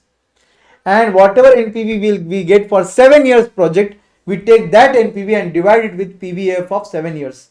Then we get equated annual value. This is not a new formula. This formula is derived from present value is equal to A into PVAF R comma N. This was the formula for finite annuity. This was the formula for finite annuity. Modifying this formula, A is equal to can be PV divided by PVAF R comma N. Look at this formula. and compare this with EAV. A is called annuity. So EAV is nothing but every year figure. So this is also annuity, equated annual value. So present value is nothing but net present value. PVF is nothing but PVF. I hope you understood this. Vanshika Gupta is saying, sir, अगर depreciation पहले deduct नहीं करे तो means directly tax का effect ले and फिर tax shield on depreciation deduct कर देंगे ना. No no no no no, last में तुमने गड़बड़ कर दिया. If you don't deduct depreciation, directly take profit without deducting depreciation. See I have covered your case here. CFAT calculation में मैंने आपका केस कवर किया है बेटा. ये देखिए, revenue expense without deducting depreciation, ये प्रॉफिट बिफोर डेप्रिसिएशन टैक्स, इस पर टैक्स कैलकुलेट हो गया, प्रॉफिट आफ्टर टैक्स आ गया बट विदाउट कंसिडरिंग डेप्रिसिएशन. अब डेप्रिसिएशन के ऊपर टैक्स शील्ड लो, ये आपका इनफ्लो था बेटा और टैक्स शील्ड भी इनफ्लो है, तो तुमने लास्ट में ऐसा क्यों लिखा, डिडक्ट कर देंगे. टैक्स शील्ड डिडक्ट नहीं करेंगे, वंशिका टैक्स शील्ड ऐड कर देंगे. 1 + 2 will give you CFAT because this is also inflow, this is also inflow. Sir tax shield कैसे इनफ्लो हो सकता है? Tax shield is savings in tax. So savings in tax is your inflow. Yes. Clear? चलिए, तो EAV भी discuss कर लिया हमने मिशन सीरीज में बहुत डिटेल्ड में, बहुत ज्यादा डिटेल में हर एक कॉन्सेप्ट कवर किया है. कैपिटल रैशनिंग हो गया, कैपिटल बजटिंग हो गया, all the methods, PI, NPV, IRR, सब method, right from that payback period, discounted payback period, everything we have covered. And then why we are here today? Obviously this session should be a value added session for you. Therefore I am just here to give you the accident points logic. Okay. Sir, what will be the treatment of opportunity cost? कहां से आते हैं ऐसे ख्याल आपके दिमाग में? Opportunity cost, कुछ एग्जांपल देकर बताओ मुझे. अपॉर्चुनिटी कॉस्ट किस सिलसिले में बात कर रहे हो, कौन से लॉजिक से बात कर रहे हो, तो मैं बता सकता हूं आपको कि उसका ट्रीटमेंट क्या होगा. अब बात करेंगे दोस्तों कॉस्ट ऑफ कैपिटल के बारे में.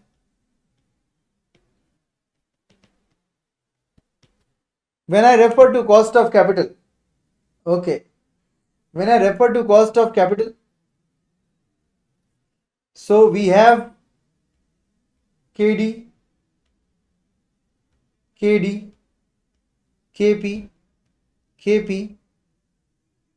then we have KE formulas. So KD, cost of debt, formula will be I into 1 minus T upon net proceeds into 100. This will be for irredeemable debt.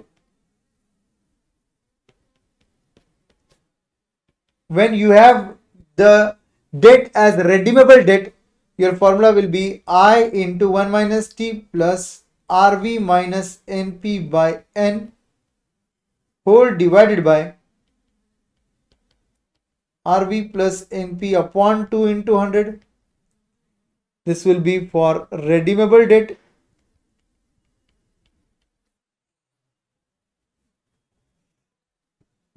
Kushi, don't take it, otherwise I was just joking. So let me know if you have any kind of concept in your mind. Opportunity cost, I can explain you, believe me, and because of you many guys here will get benefit. So please mention in the comment if you have any kind of doubt. Okay, so first formula for cost of debt, second formula for cost of debt, if you remember, so this is the formula which is called as approximation formula. This is called as approximation formula because it does not incorporate time value of money. So this is called as approximation formula. In case of KP, which I'll mention here as 3, it will be only preference dividend divided by net proceeds into 100. That will be for irredeemable preference shares. And fourth one will be, instead of I into 1 minus T, I will take preference dividend. Baki rest formula will remain same. So plus RV minus NP by N divided by RV plus NP by 2 into 100. This will be for redeemable preference share. This will be for redeemable preference shares. Now these are the two formulas for cost of preference shares. Even this formula is called as approximation formula because it does not incorporate time value of money. Okay. Now finally coming to cost of equity. Cost of equity, you have very famous formula, dividend of next year plus current price into 100 without growth. This is another formula with growth, dividend of next period plus divided by current market price plus growth into 100. How to calculate D1?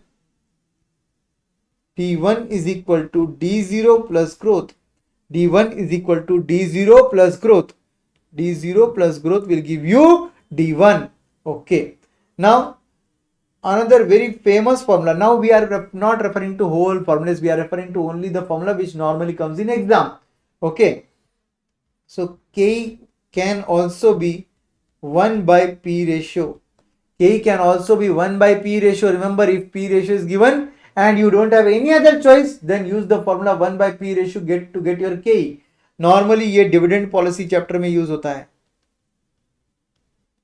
Dividend decision ये chapter में use होने वाला formula है ये दोस्तों. Okay. फिर इसके बाद केई का और एक फॉर्मूला है RF plus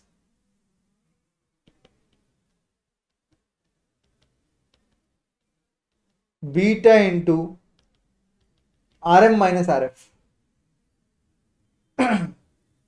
RF plus beta into RM minus RF. K is equal to risk free rate of return plus beta into RM minus RF. Okay. तो ये सब फॉर्मुले दोस्तों आपके फॉर्मुले से, इसको बोलते हैं CAPM formula, capital asset pricing model.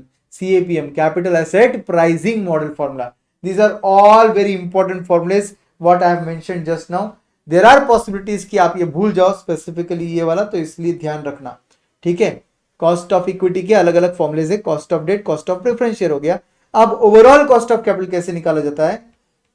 Sources of finance लिखने का. Take amount, take proportion, you can call it as weight also, take individual cost and calculate the product. Total of product will be your answer. Total of product will be your answer. So when we take all the sources of finance here guys, so in this case accident point is, if I take equity share capital, I have to take total value. Total value. Value can be book value. Value can be market value. So if you are taking book value, don't take book value per share, take total value per share. Okay. So how to calculate the total value, sir? Par value into number of shares will give you total value. Yes. Then preference share capital. Obviously take total value. Reserves and surplus. Obviously book value is given, take book value. Long term debt, term loan. Call this as term loan. Term loan. And take debenture also. Debenture also we take total value. How to take total value? All debentures into face value per debenture will give you total value. If it is book value. If it is market value, number of debentures into market value per debenture will give you total value. Take total value here. Yes, Deepika, absolutely right. अगर आपको CAPM फॉर्मूले में इन दोनों का difference दिया है तो they call it as risk premium.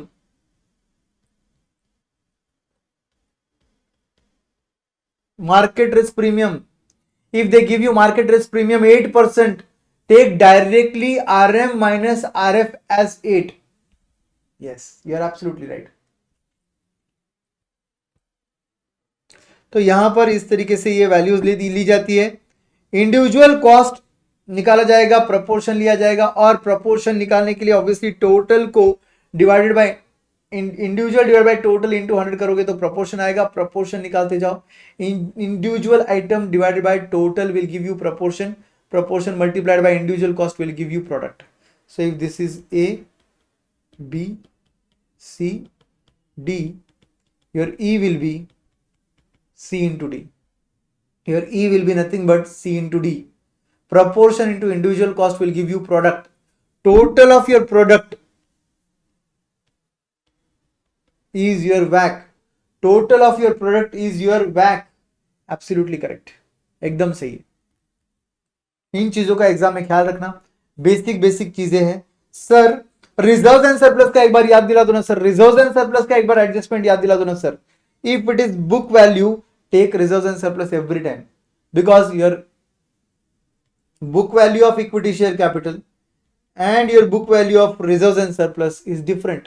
So we have to consider both in case of book value. But in case of market value, if KE and KR both are same, so in case of market value, you are taking already the market value of equity multiplying with KE. So don't take reserves and surplus separately. If KR is equal to KE, then you directly take market value of equity into KE. I mean market value of equity. Market value method से अगर आप solve कर रहे हो तो आपको separately reserves and surplus नहीं लेना होता है if KR is equal to KE. If KR is not equal to KE, then in that case यहां पर आ जाएगा market value of reserves and surplus. अब आप बोलोगे sir market value of reserves and surplus तो होता ही नहीं है. बिल्कुल सही बोला आपने. तो total market value of equity को स्प्लिट करना पड़ेगा आपको equity share capital and reserves and surplus में. अगर total market value of equity is 500 crores, book value of equity share capital is 200 crores, book value of reserves and surplus is 100 crores.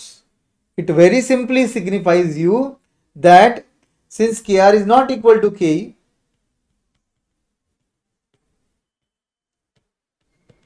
KE 15% है, KR 13% है. KR KE दोनों same नहीं है. 12% ले लेते. KR KE दोनों सेम नहीं है, दोनों अलग है. तो दोनों जगह आएगा item market value of equity, market value of reserves and surplus. तो उस वक्त मार्केट वैल्यू कैसे ली जाती है इधर, I am explaining you that. Total market value is suppose 500 crores, which is nothing but 500 rupees per share into 1 crore shares. 1 crore shares. 500 rupees per share into 1 crore share is 500 crore market value. My book value is 200 crores and 100 crores. That means I have to divide 500 crores by 3, multiply with 2. I have to divide 500 crores by 3 and multiply with 2. 1. So 2:1 I have to split the value. 500 crores divided by 3 into 2. 333.33 crores. And of course 500 crores divided by 3 will give me 166.67 crores. So here I will take these values. I will take market value as 333.33 crores. I will take market value as 166.67 crores. Are you understanding my friends? With example I am explaining you. Sir अगर KR is equal to KE रहा तो अगर KR is equal to KE है तो यहां पर भी 15 है, यहां पर भी 15% है. तो क्या फायदा आपका इतना स्प्लिट कर सॉल्व करने में. अल्टीमेटली मल्टीप्लाई तो ये 15% से ही होने वाला है, उस टाइम पर इग्नोर करने का. बट अगर ये दोनों डिफरेंट है तो डेफिनेटली कंसिडर करने का. ये 12% है, ये 15% है, तो दोनों जगह अलग वैल्यू कंसिडर होगी. यस. और सर मार्केट अगर बुक वैल्यू रहेगा तो बुक वैल्यू दिया है sir, follow book value method बोला है, और KR और KE दोनों सेम है सर, तो उस केस में भी आपको इन दोनों को अलग दिखाना पड़ता है. In case KR is equal to KE, ध्यान से सुनो इस एक्सीडेंट पॉइंट को, बहुत इंपॉर्टेंट है. In case KR is equal to KE and we are following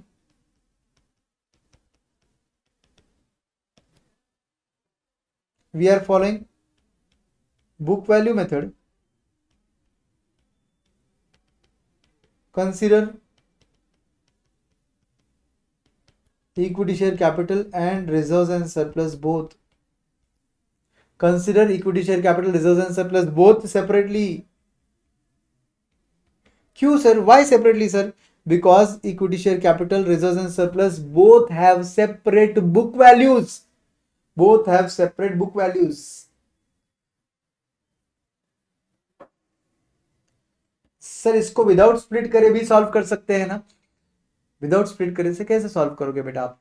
अगर K R and K both are not same, one is 15%, the other is 12%, so without splitting how can I solve? I have to split it. KS का formula याद दिलवा दीजिए sir. KS, what is KS? KR, if you are saying KR then I can explain you KR, but what is KS?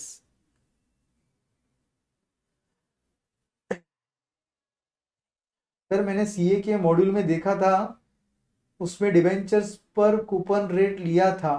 वो क्या होता है? Debenture का coupon rate is nothing but interest. And why are you saying कि CA के module में दिया था? अपने भी मटेरियल में है. मॉड्यूल की बात क्यों कर रहे हो? मटेरियल में दिया है कूपन रेट. रेगुलर बैच के स्टूडेंट हो आप तो आपको पता रहेगा. कॉस्ट ऑफ रिटेन अर्निंग में ब्रोकरेज होगा तो अलग हो जाएगा ना sir? Yes, cost of reserve को केआर बोलते बेटा. और केआर का फॉर्मूला आपका जनरली केआर क्वेश्चन में दिया रहता है, और अगर नहीं दिया रहेगा तो ऐसा लिखा है KR is equal to KE into 1 minus TP, मतलब after personal tax and after deducting brokerage. After deducting brokerage where TP is equal to personal tax rate and B is equal to ब्रोकरेज. बी is equal टू क्या होगा दोस्तों? Brokerage होगा. Yes, K R is equal to K into 1 minus TP, मतलब K after personal tax and after deducting brokerage. ये formula आपका के आर का फॉर्मूला है, बट नॉर्मली के आर क्वेश्चन में दिया रहता है, और अगर क्वेश्चन में दिया रहेगा तो ऑफकोर्स उसको आप जो भी रेडीमेड दिया है वो ही लेना पड़ेगा आपको. तो ये था आपका कॉस्ट ऑफ कैपिटल. इन सब चीजों को आपको ख्याल रखना है कॉस्ट ऑफ कैपिटल में. सर नेट प्रोसीड की हद तक बता दीजिए ना सर. नेट प्रोसीड की हद तक बहुत कंफ्यूजन होता है सर. नेट प्रोसीड क्या लेना चाहिए? अगर आपको, ध्यान से सुनिए मेरी बातें अभी, अगर आपको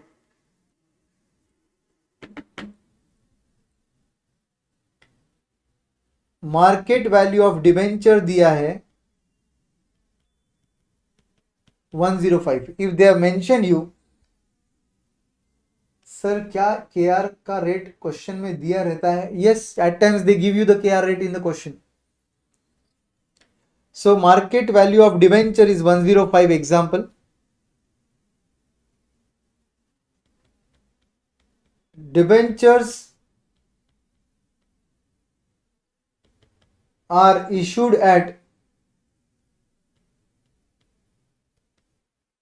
debentures are issued at 104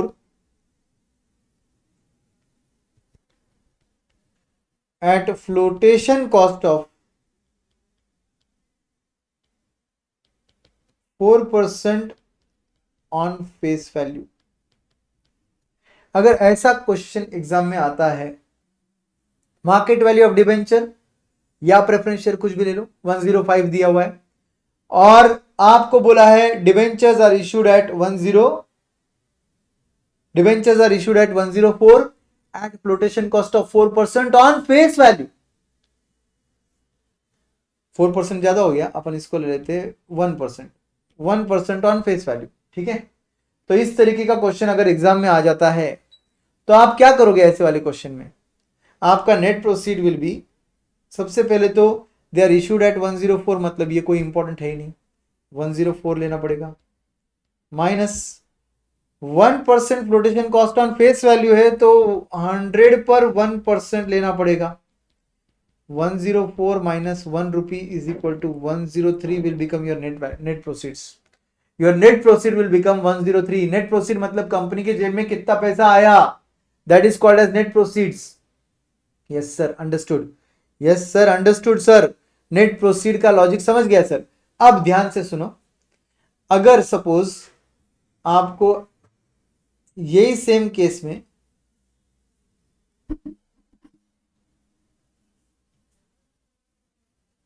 same case में नीचे कॉपी कर रहा हूं, अब मैं इसको चेंज करूंगा, ठीक है।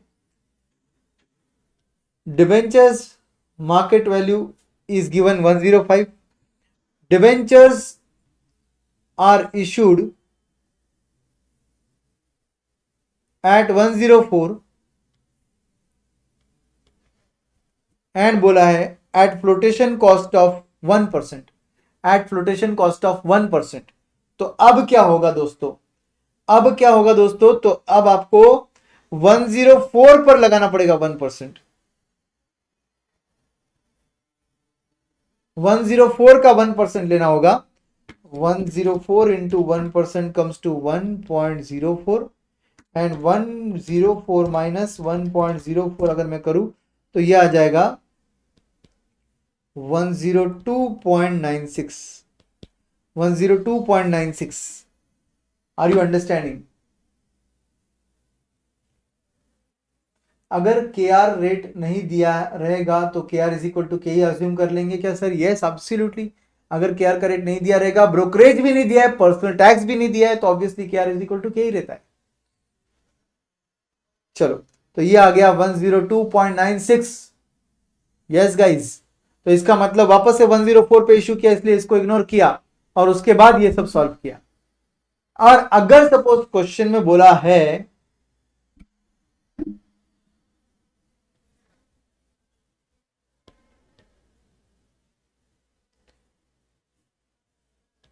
debentures are issued at flotation cost 1%, सीधा बोल दिया ऐसा. अब क्या करोगे आप?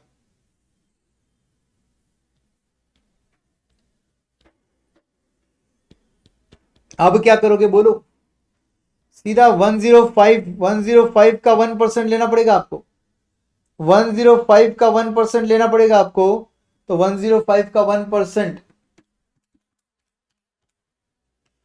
105 का 1% 1.05 है. लेस इज इक्वल टू करेंगे तो 103.95 आ जाएगा दोस्तों. मींस जब फेस वैल्यू नहीं है तो 100 पर लेंगे, और जब फेस वैल्यू, जब कॉस्ट पे बोला है तो कॉस्ट इशू प्राइस में से लेस करेंगे. बिल्कुल सही है नहीं आप? बिल्कुल सही है. ठीक है, तो ये आपके नेट प्रोसीड के एडजस्टमेंट है जो मुझे आपके साथ डिस्कस करने थे दोस्तों. यस गाइस, अब इसके अलावा अब हम जाते आगे आपके लेवरेज वाले चैप्टर पर. लेवरेज वाले चैप्टर में एक्सीडेंट पॉइंट ये है, प्रेफरेंस डिविडेंड अगर दिया रहेगा तो डीएफएल का फॉर्मूला EBIT अपॉन EBT नहीं बनेगा. No no no, EBIT upon EBIT minus interest minus PD upon 1 minus tax हो जाएगा. ये फॉर्मूला बनेगा. तो आपको ख्याल रखना है, प्रेफरेंस डिविडेंड दिया रहेगा तो ये फॉर्मूला है. और DCL के केस में भी आपका formula contribution divided by EBIT minus interest minus PD upon 1 minus tax हो जाएगा. यस गाइस, जब जब प्रेफरेंस डिविडेंड दिया रहेगा, if preference dividend is present,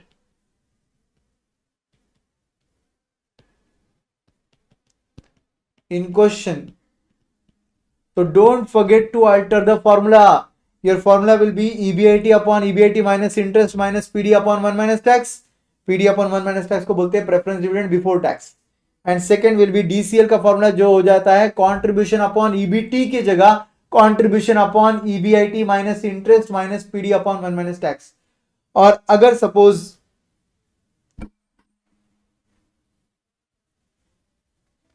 preference dividend is not present,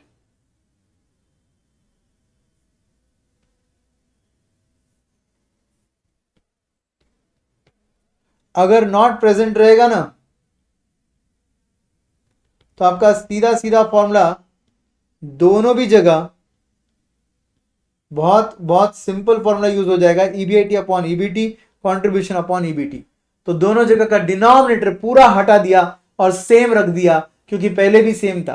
अभी भी ये है, बस प्रेफरेंस डिविडेंड रहेगा तो ये वाला फॉर्मूला यूज करने का, डिनोमिनेटर चेंज, ईबीटी की जगह ये आएगा, और प्रेफरेंस डिविडेंड नहीं दिया रहेगा तो ये फॉर्मूला आ जाएगा। यस, ठीक है। श्रेया पूछ रहे सर लंच ब्रेक कब मिलेगा? डोंट वरी, दे देंगे आपको, लंच ब्रेक दे देंगे, डिनर ब्रेक दे देंगे, ठीक है, खत्म कर देंगे, लंच के पहले खत्म करेंगे। ध्यान से सुनो, मैं बस आपको एक्सीलेंट पॉइंट्स बताने यहां पर पहुंचा हूं, ठीक है। बाकी डिटेल रिवीजन तो आप मिशन सीरीज से वैसे भी कर लोगे, आप बस मेरे साथ जुड़े रहिए, आपको बस एक्सीलेंट पॉइंट बता रहा हूं, मैं लंच के पहले आपको फ्री कर दूंगा, डोंट वरी, ठीक है। तो guys preference dividend not present, you have to use this formula. Preference dividend अगर प्रेजेंट रहेगा तो आपको ये फॉर्मूला यूज करना पड़ेगा। लेवरेज के केस में याद रखिए TOL should be low preferred and DFL should be high preferred if favorable। तो सर फेवरेबल रहेगा तो हाई प्रेफर्ड रहेगा। सर फेवरेबल कब होता है सर? DFL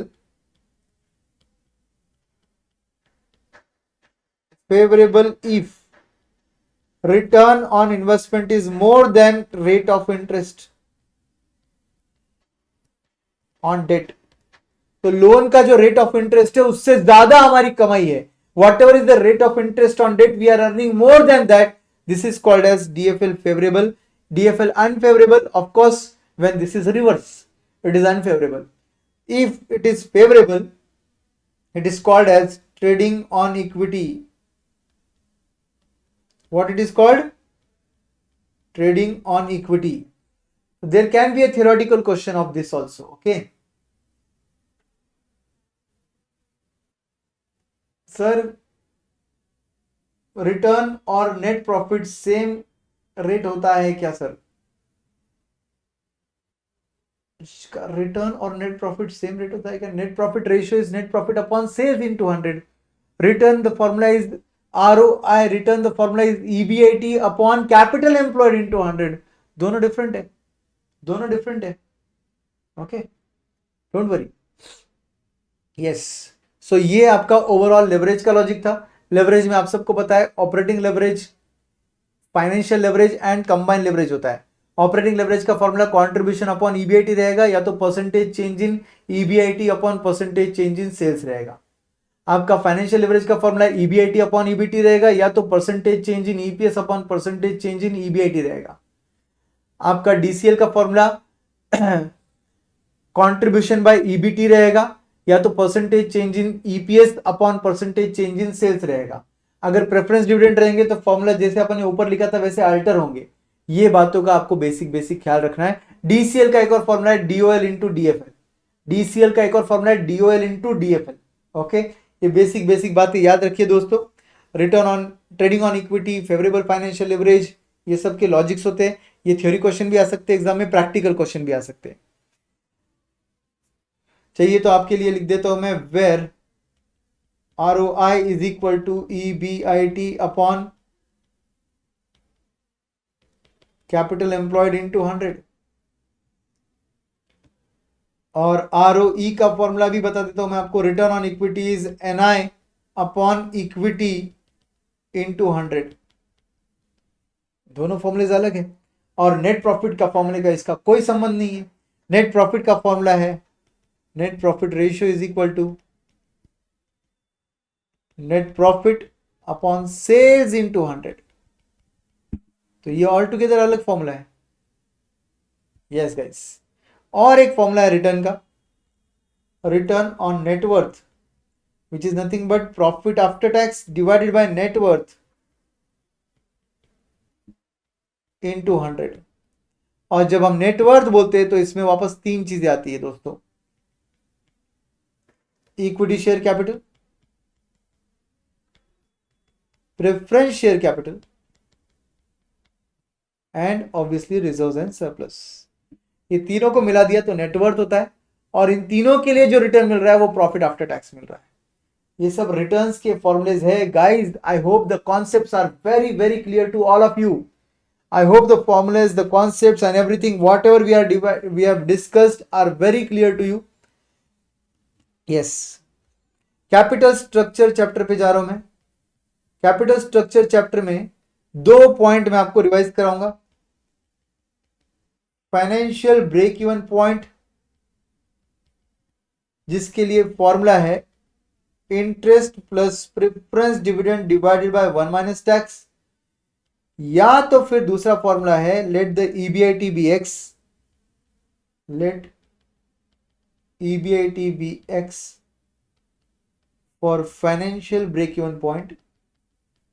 तो x माइनस इंटरेस्ट करेंगे, ईबीटी आएगा, इंटू 1 माइनस टैक्स करेंगे, ईएटी आ जाएगा, माइनस प्रेफरेंस डिविडेंड करेगा, नेट इनकम आएगा. नेट इनकम को divided by number of equity shares कर लोगे तो ईपीएस आ जाएगा. इस ईपीएस को इज इक्वल टू 0 रखकर सॉल्व कर दो, आंसर आ जाएगा. Yes guys, EBIT minus interest किया, ईबीटी आया, इंटू 1 माइनस टैक्स किया, ईएटी आया, माइनस प्रेफरेंस डिविडेंड कर दिया, एनआई आ गया. ये न्यूमरेटर आपका एनआई है, एनआई को divide by number of shares कर दिया तो ईपीएस आ गया. ईपीएस 0 होगा, उसको बोलते हैं फाइनेंशियल ब्रेक इवन पॉइंट. ऐसा लेवल ऑफ ईबीआईटी जहां पर ईपीएस 0 आता है उसको बोलते हैं financial break even point. Sir जो ये आरओई है उसमें डिनोमिनेटर में only equity plus reserves and surplus है ना सर? यस, ये जो ऊपर का आरओई है ये इक्विटी में सिर्फ equity share capital reserves and surplus है. बिल्कुल सही बोला आपने, इसमें प्रेफरेंस शेयर नहीं आते. याद रखिए आरओई के फॉर्मूले में इक्विटी में प्रेफरेंस शेयर नहीं आता है. बिल्कुल सही ऑब्जर्वेशन है आपका. ठीक है खुशी? चलिए, तो फाइनेंशियल ब्रेक इवन पॉइंट ये आपके 2 फॉर्मुलेज. और सेकंड इंपॉर्टेंट कॉन्सेप्ट जिसमें जनरली गलती होती है मैं वो भी रिवाइज करा देता हूं, उसे बोलते हैं indifference point.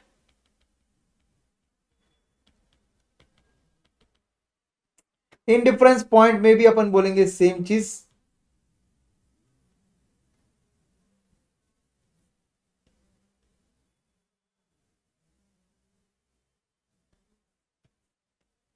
Late the EBIT be X, किस चीज के लिए मगर? Let the EBIT be X for indifference point between plan A and plan B. अगर 2 प्लान है दोस्तों तो 2 प्लान के बीच आप इंडिफरेंस पॉइंट ढूंढते हो, मतलब दोनों प्लान में ईबीआईटी सेम रखते हो, नीचे तक सॉल्व करते हो और दोनों प्लान का जब आप ईपीएस निकालते हो तो सेम ईपीएस आना चाहिए.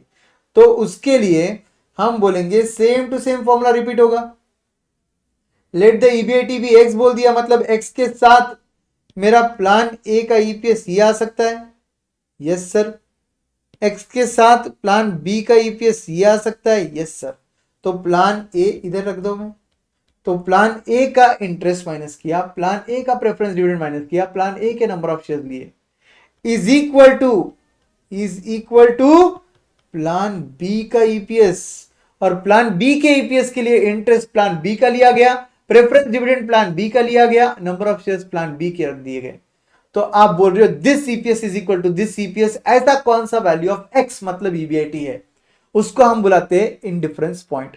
याद रखिए जब जब आप कैपिटल स्ट्रक्चर सॉल्व कर रही है, याद रखिए तब आपको रूल बहुत सिंपल याद रखना है.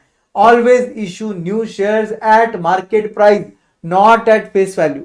जब भी आप नंबर ऑफ शेयर्स कैलकुलेट करते हो ना प्लान ए प्लान बी वगैरह में, उस वक्त आप न्यू नंबर ऑफ शेयर्स किस पे इशू करोगे? फेस वैल्यू पे मत करना, मार्केट प्राइस पर करना. Always issue new shares at market price. और एक बात याद रखना दोस्तों, आप जब plan A plan B plan C solve कर रहे हो, या 3 प्लान या 2 प्लान है वॉट, तो उसमें एग्जिस्टिंग इंटरेस्ट छोड़ते नहीं, दोनों प्लान में आएगा. एग्जिस्टिंग प्रेफरेंस डिविडेंड दोनों प्लान में आएगा अगर है तो. एग्जिस्टिंग नंबर ऑफ शेयर्स दोनों प्लान में आएंगे अगर है तो.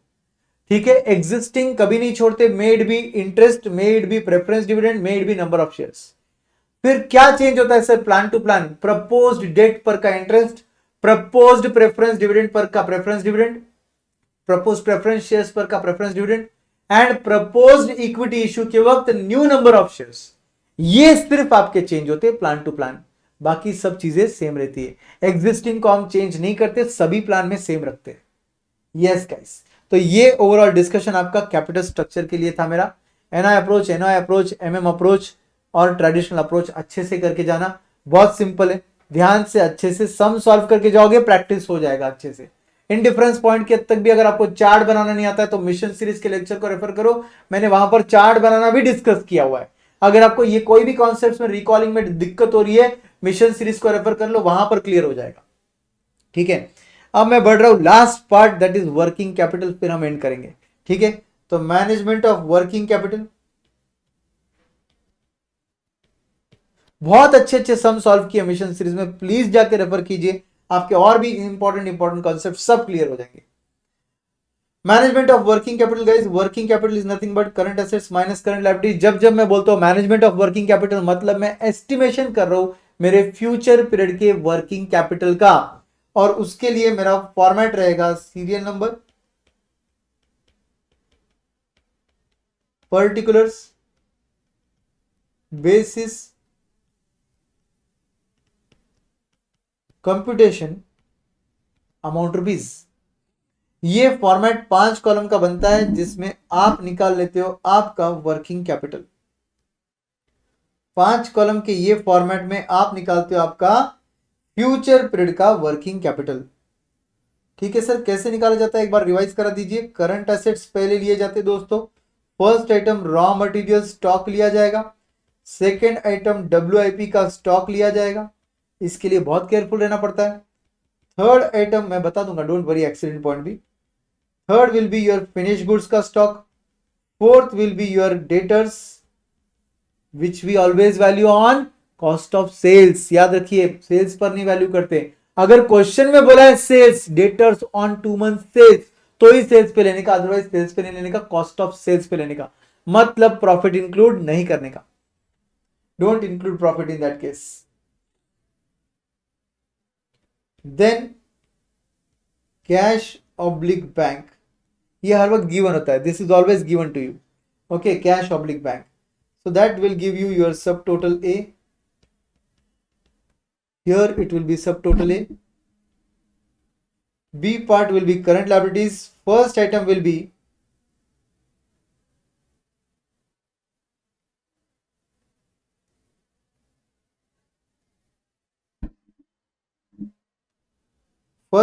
be trade creditors. Always take trade creditors on credit purchases, not on raw material consumed. Here we take raw material consumed divided by 12. Suppose 1 month here it is, so into 1. But if this is 1 month, we take raw material purchased on credit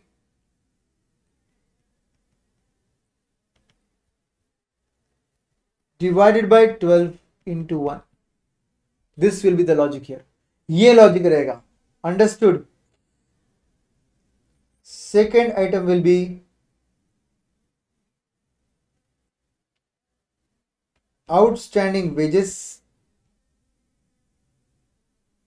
third item will be outstanding overheads. Then you can take your subtotal B.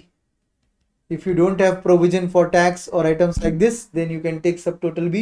In asset side also you may have advanced tax वगैरह, but अगर नहीं दिया रहेगा तो direct subtotal A ये आपका current assets का total है, B ये आपका करंट लायबिलिटीज का टोटल है। So obviously C will be net working capital A minus B. A minus B. This will be your net working capital.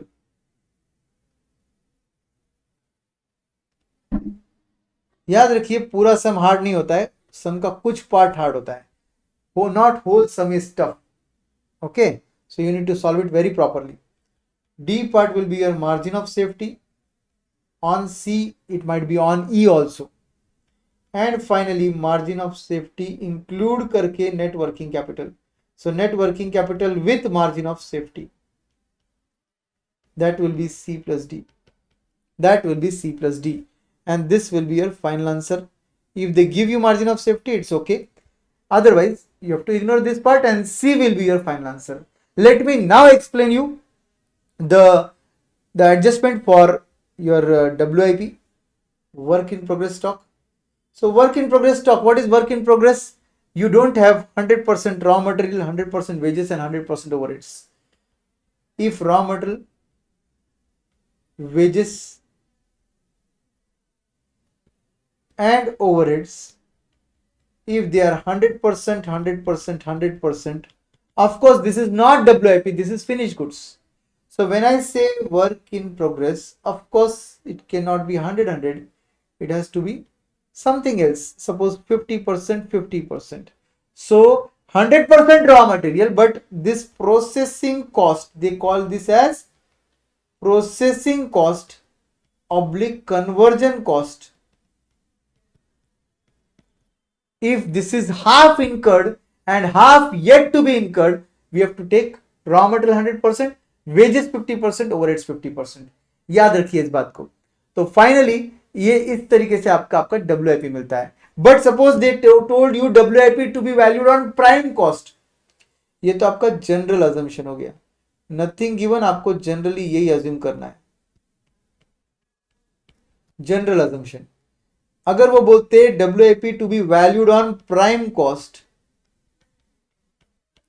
तो obviously raw material 100% होगा, wages भी एक डायरेक्ट कॉस्ट है इसलिए 100% होगा, प्राइम कॉस्ट का हिस्सा होता है वो. बट ओवरहेड 0% होगा क्योंकि वो प्राइम कॉस्ट में नहीं आता. तो फिर आपका WIP का वैल्यूएशन जो रहेगा वो 100, 100 और 0 पे रहेगा. यस गाइस, WIP का वैल्यूएशन बहुत क्रूशियल होता है. WIP के वैल्यूएशन के लिए ध्यान देकर एडजस्टमेंट पढ़ना एग्जाम में जो आएगा. ठीक है. अगर बोला है WIP is 70% complete in all respect, तो 70% आएगा ऑल रेस्पेक्ट बोला तो. अगर क्वेश्चन में बोला है 70% इन ऑल एस्पेक्ट्स, तो फिर 70% आएगा. डिपेंड्स क्वेश्चन में क्या बोला है. कुछ नहीं बोला रहेगा तो आपका जनरल अजम्पशन प्रिवेल करेगा. यस सर, अंडरस्टूड सर, ये भी अच्छे से समझ गया सर. नाउ अप्रोचेस समझ लीजिए. आपके वर्किंग कैपिटल के अंदर दो अप्रोचेस होते हैं. नॉर्मल अप्रोच होता है, कैश कॉस्ट अप्रोच होता है. कैश कॉस्ट अप्रोच में डेप्रिसिएशन इग्नोर करने का, नॉर्मल अप्रोच में कंसीडर करने का. Under cash cost approach we ignore depreciation, but under normal approach we consider depreciation. So whatever cost sheet you know, in that cost sheet overheads obviously are included, depreciation is included in overheads. So obviously we will consider depreciation in normal approach, we will not consider depreciation in cash cost approach. Understood? अगर कुछ भी नहीं बोला रहेगा WIP के बारे में, that time 100%, 100%, 50%, 50%, absolutely correct. So these are the approaches. In this case, obviously for more detailed discussion on this, mission series में चले जाओ, वहां पर आपको डिटेल डिस्कशन के साथ कंसेप्ट पूरा डिस्कस किया हुआ है, कौन से आइटम्स इंपैक्ट होंगे और कौन से नहीं होंगे. ठीक है. अब क्वेश्चन जो है ये दो वैरायटी के आ सकते हैं शिफ्ट के हद तक. Shift can be single shift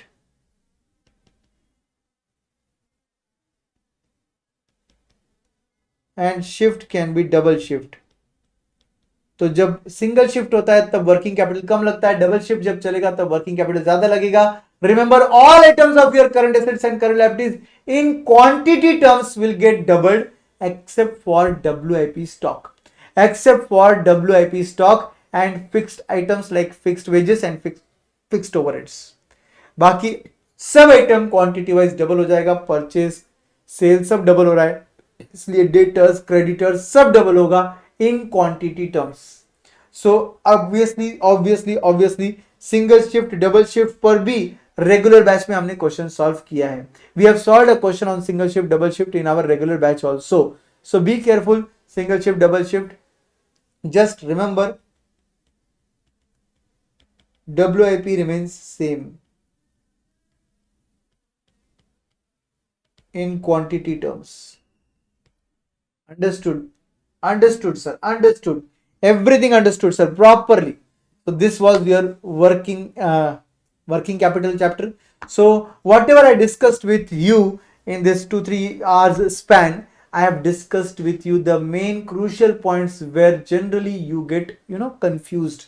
So do practice, my dear friends, from your regular notes, from mission series. We are coming up with MCQ series also. In that I am trying to make maximum possible MCQs on practical questions also. So guys, we are going to discuss those MCQs also, and definitely we will be covering up everything. I hope you liked today's session. If you like this session, do share with others. Remember to share with others. Please, please, please do share with others. And definitely this session will be definitely be beneficial for you guys from exam point of view. तो आप सबको ये exam point of view से बहुत अच्छा beneficial session रहेगा. Definitely बहुत ज्यादा मैटर करता है आपको आज का सेशन. ओके, अब इसके बाद के टाइम के लिए भी आपको बहुत तगड़ा प्रिपरेशन करना होगा, इसीलिए थोड़ा मोटिवेटेड रहिए. हर बार मोटिवेटेड रहने के लिए क्या करना चाहिए सर? हर बार मोटिवेटेड रहने के लिए क्या करना चाहिए? That is the take away for today guys. So thank you Ayush, thank you so much for all your love and thank you so much guys जो भी यहाँ पर ये सेशन देख रहे हैं. Definitely no doubt about it. Monishka thank you so much. Shreya. So guys, takeaway, I'm going to give you a simple takeaway. Today's takeaway is very simple and straightforward takeaway for you. Okay, today's takeaway is a very simple takeaway and it will be a straight away takeaway for you. So guys, the takeaway for today's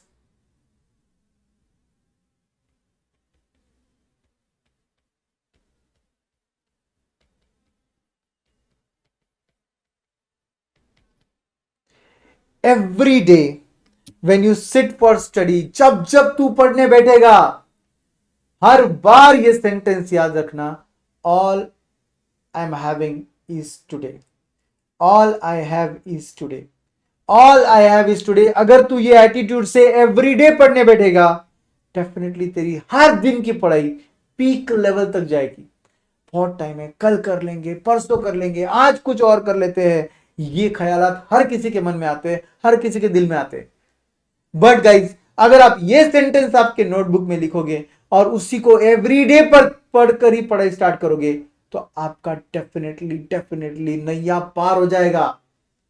आपको चिंता करने की कोई जरूरत नहीं रहेगी दोस्तों, क्योंकि आपका वो दिन आप गोल्डन दिन की तरह यूज करोगे. All I have is today. जिस दिन ये सोचकर पढ़ने बैठ जाओ ना, उस दिन वो पढ़ाई अमेजिंग होगी. बिकॉज दोस्तों, कल का भरोसा नहीं है, परसों का भरोसा नहीं है, 10 दिन बाद का भरोसा नहीं है, पता नहीं कौन सा कॉन्टिजेंसी आ जाए, क्या आ जाए. All you have is today. जब आप ये मंत्रा से पढ़ने बैठोगे तो आपका पढ़ाई एवरीडे का पीक लेवल तक जाएगा. एंड बिलीव मी, मैं काम करते वक्त यही सोचता हूं, all I have is today. सो जब मैं ये सोचूं तो मेरे काम जो है वो समय से पहले रेडी हो जाएंगे. So guys, do implement this. Try करके देखो, कल से देखो या आज से देखो. ये सेशन के बाद एक काम करना, लंच लेना, और लंच लेने के बाद में पहला सेंटेंस लिखना आपके नोटबुक में, all I have is today, और देखना आज की पढ़ाई क्या लेवल पे जाएगी. आई एम श्योर दोस्तों, आप बहुत अच्छे तरीके से आपके एग्जाम में स्कोर कर पाओगे. Thank you so much guys, thank you so much.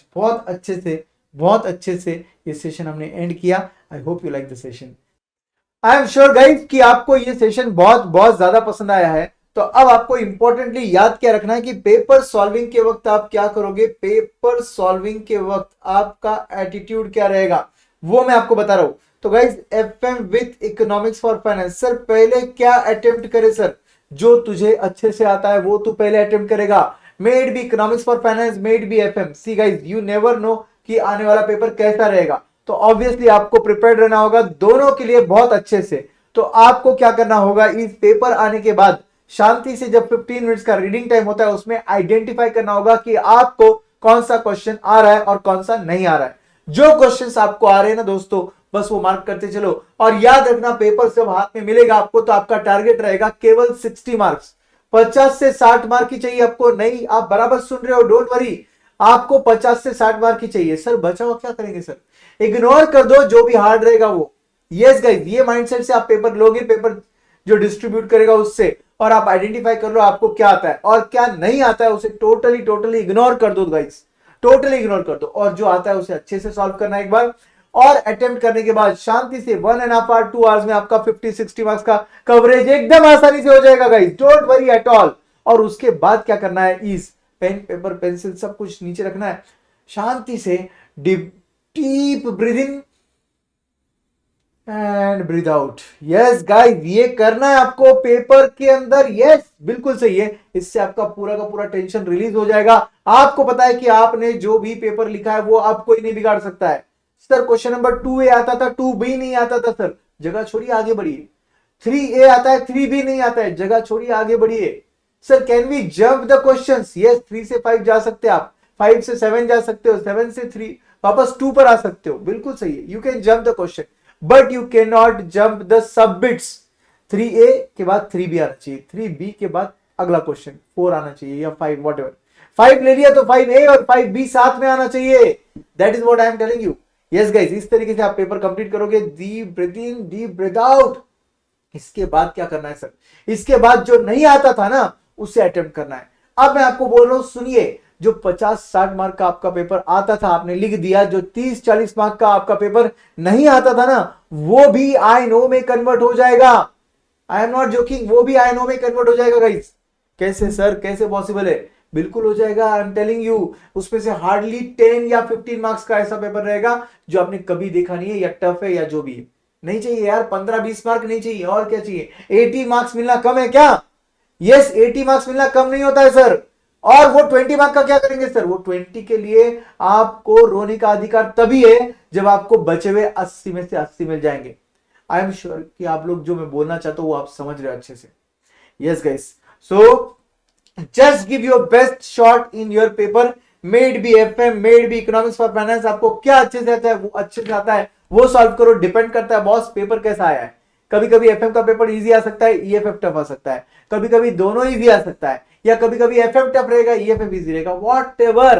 तो आपको जो पेपर दिख रहा है उसके हिसाब से आपको 15 मिनट्स में आपका स्ट्रेटेजी बनाना है कि आपको पहला कौन सा सॉल्व करना है। सर क्या दोनों पेपर अलग आएंगे, मतलब 2 आंसर शीट अलग रहेंगे या एक ही रहेंगे? कंबाइन होता है। तो क्या सर हम ईएफएफ और एफएम भी कंबाइन कर सकते हैं? यस, बट प्रेफरेबली अवॉइड करो इसे। एफएम एक पार्ट रहने दो, ईएफएफ अलग पार्ट रहने दो, मतलब प्रेफरेबली बोलो। I am not telling you to take 2 different answer sheet, I am telling you कि पहले एफएम पूरा सॉल्व कर लो फिर इको पे जाओ, या पहले इको पहले सॉल्व कर लो फिर एफएम पे जाओ। सो आई होप गाइज ये आप सब इंस्ट्रक्शंस अच्छे से इंप्लीमेंट करोगे, and I am sure you are going to pass with flying colours. So do remember, do recommend your friends, meplclasses.com, www.meplclasses.com, and guys, give your best. Hope to see you all in CA final, my dear friends. Goodbye, see you, all the best.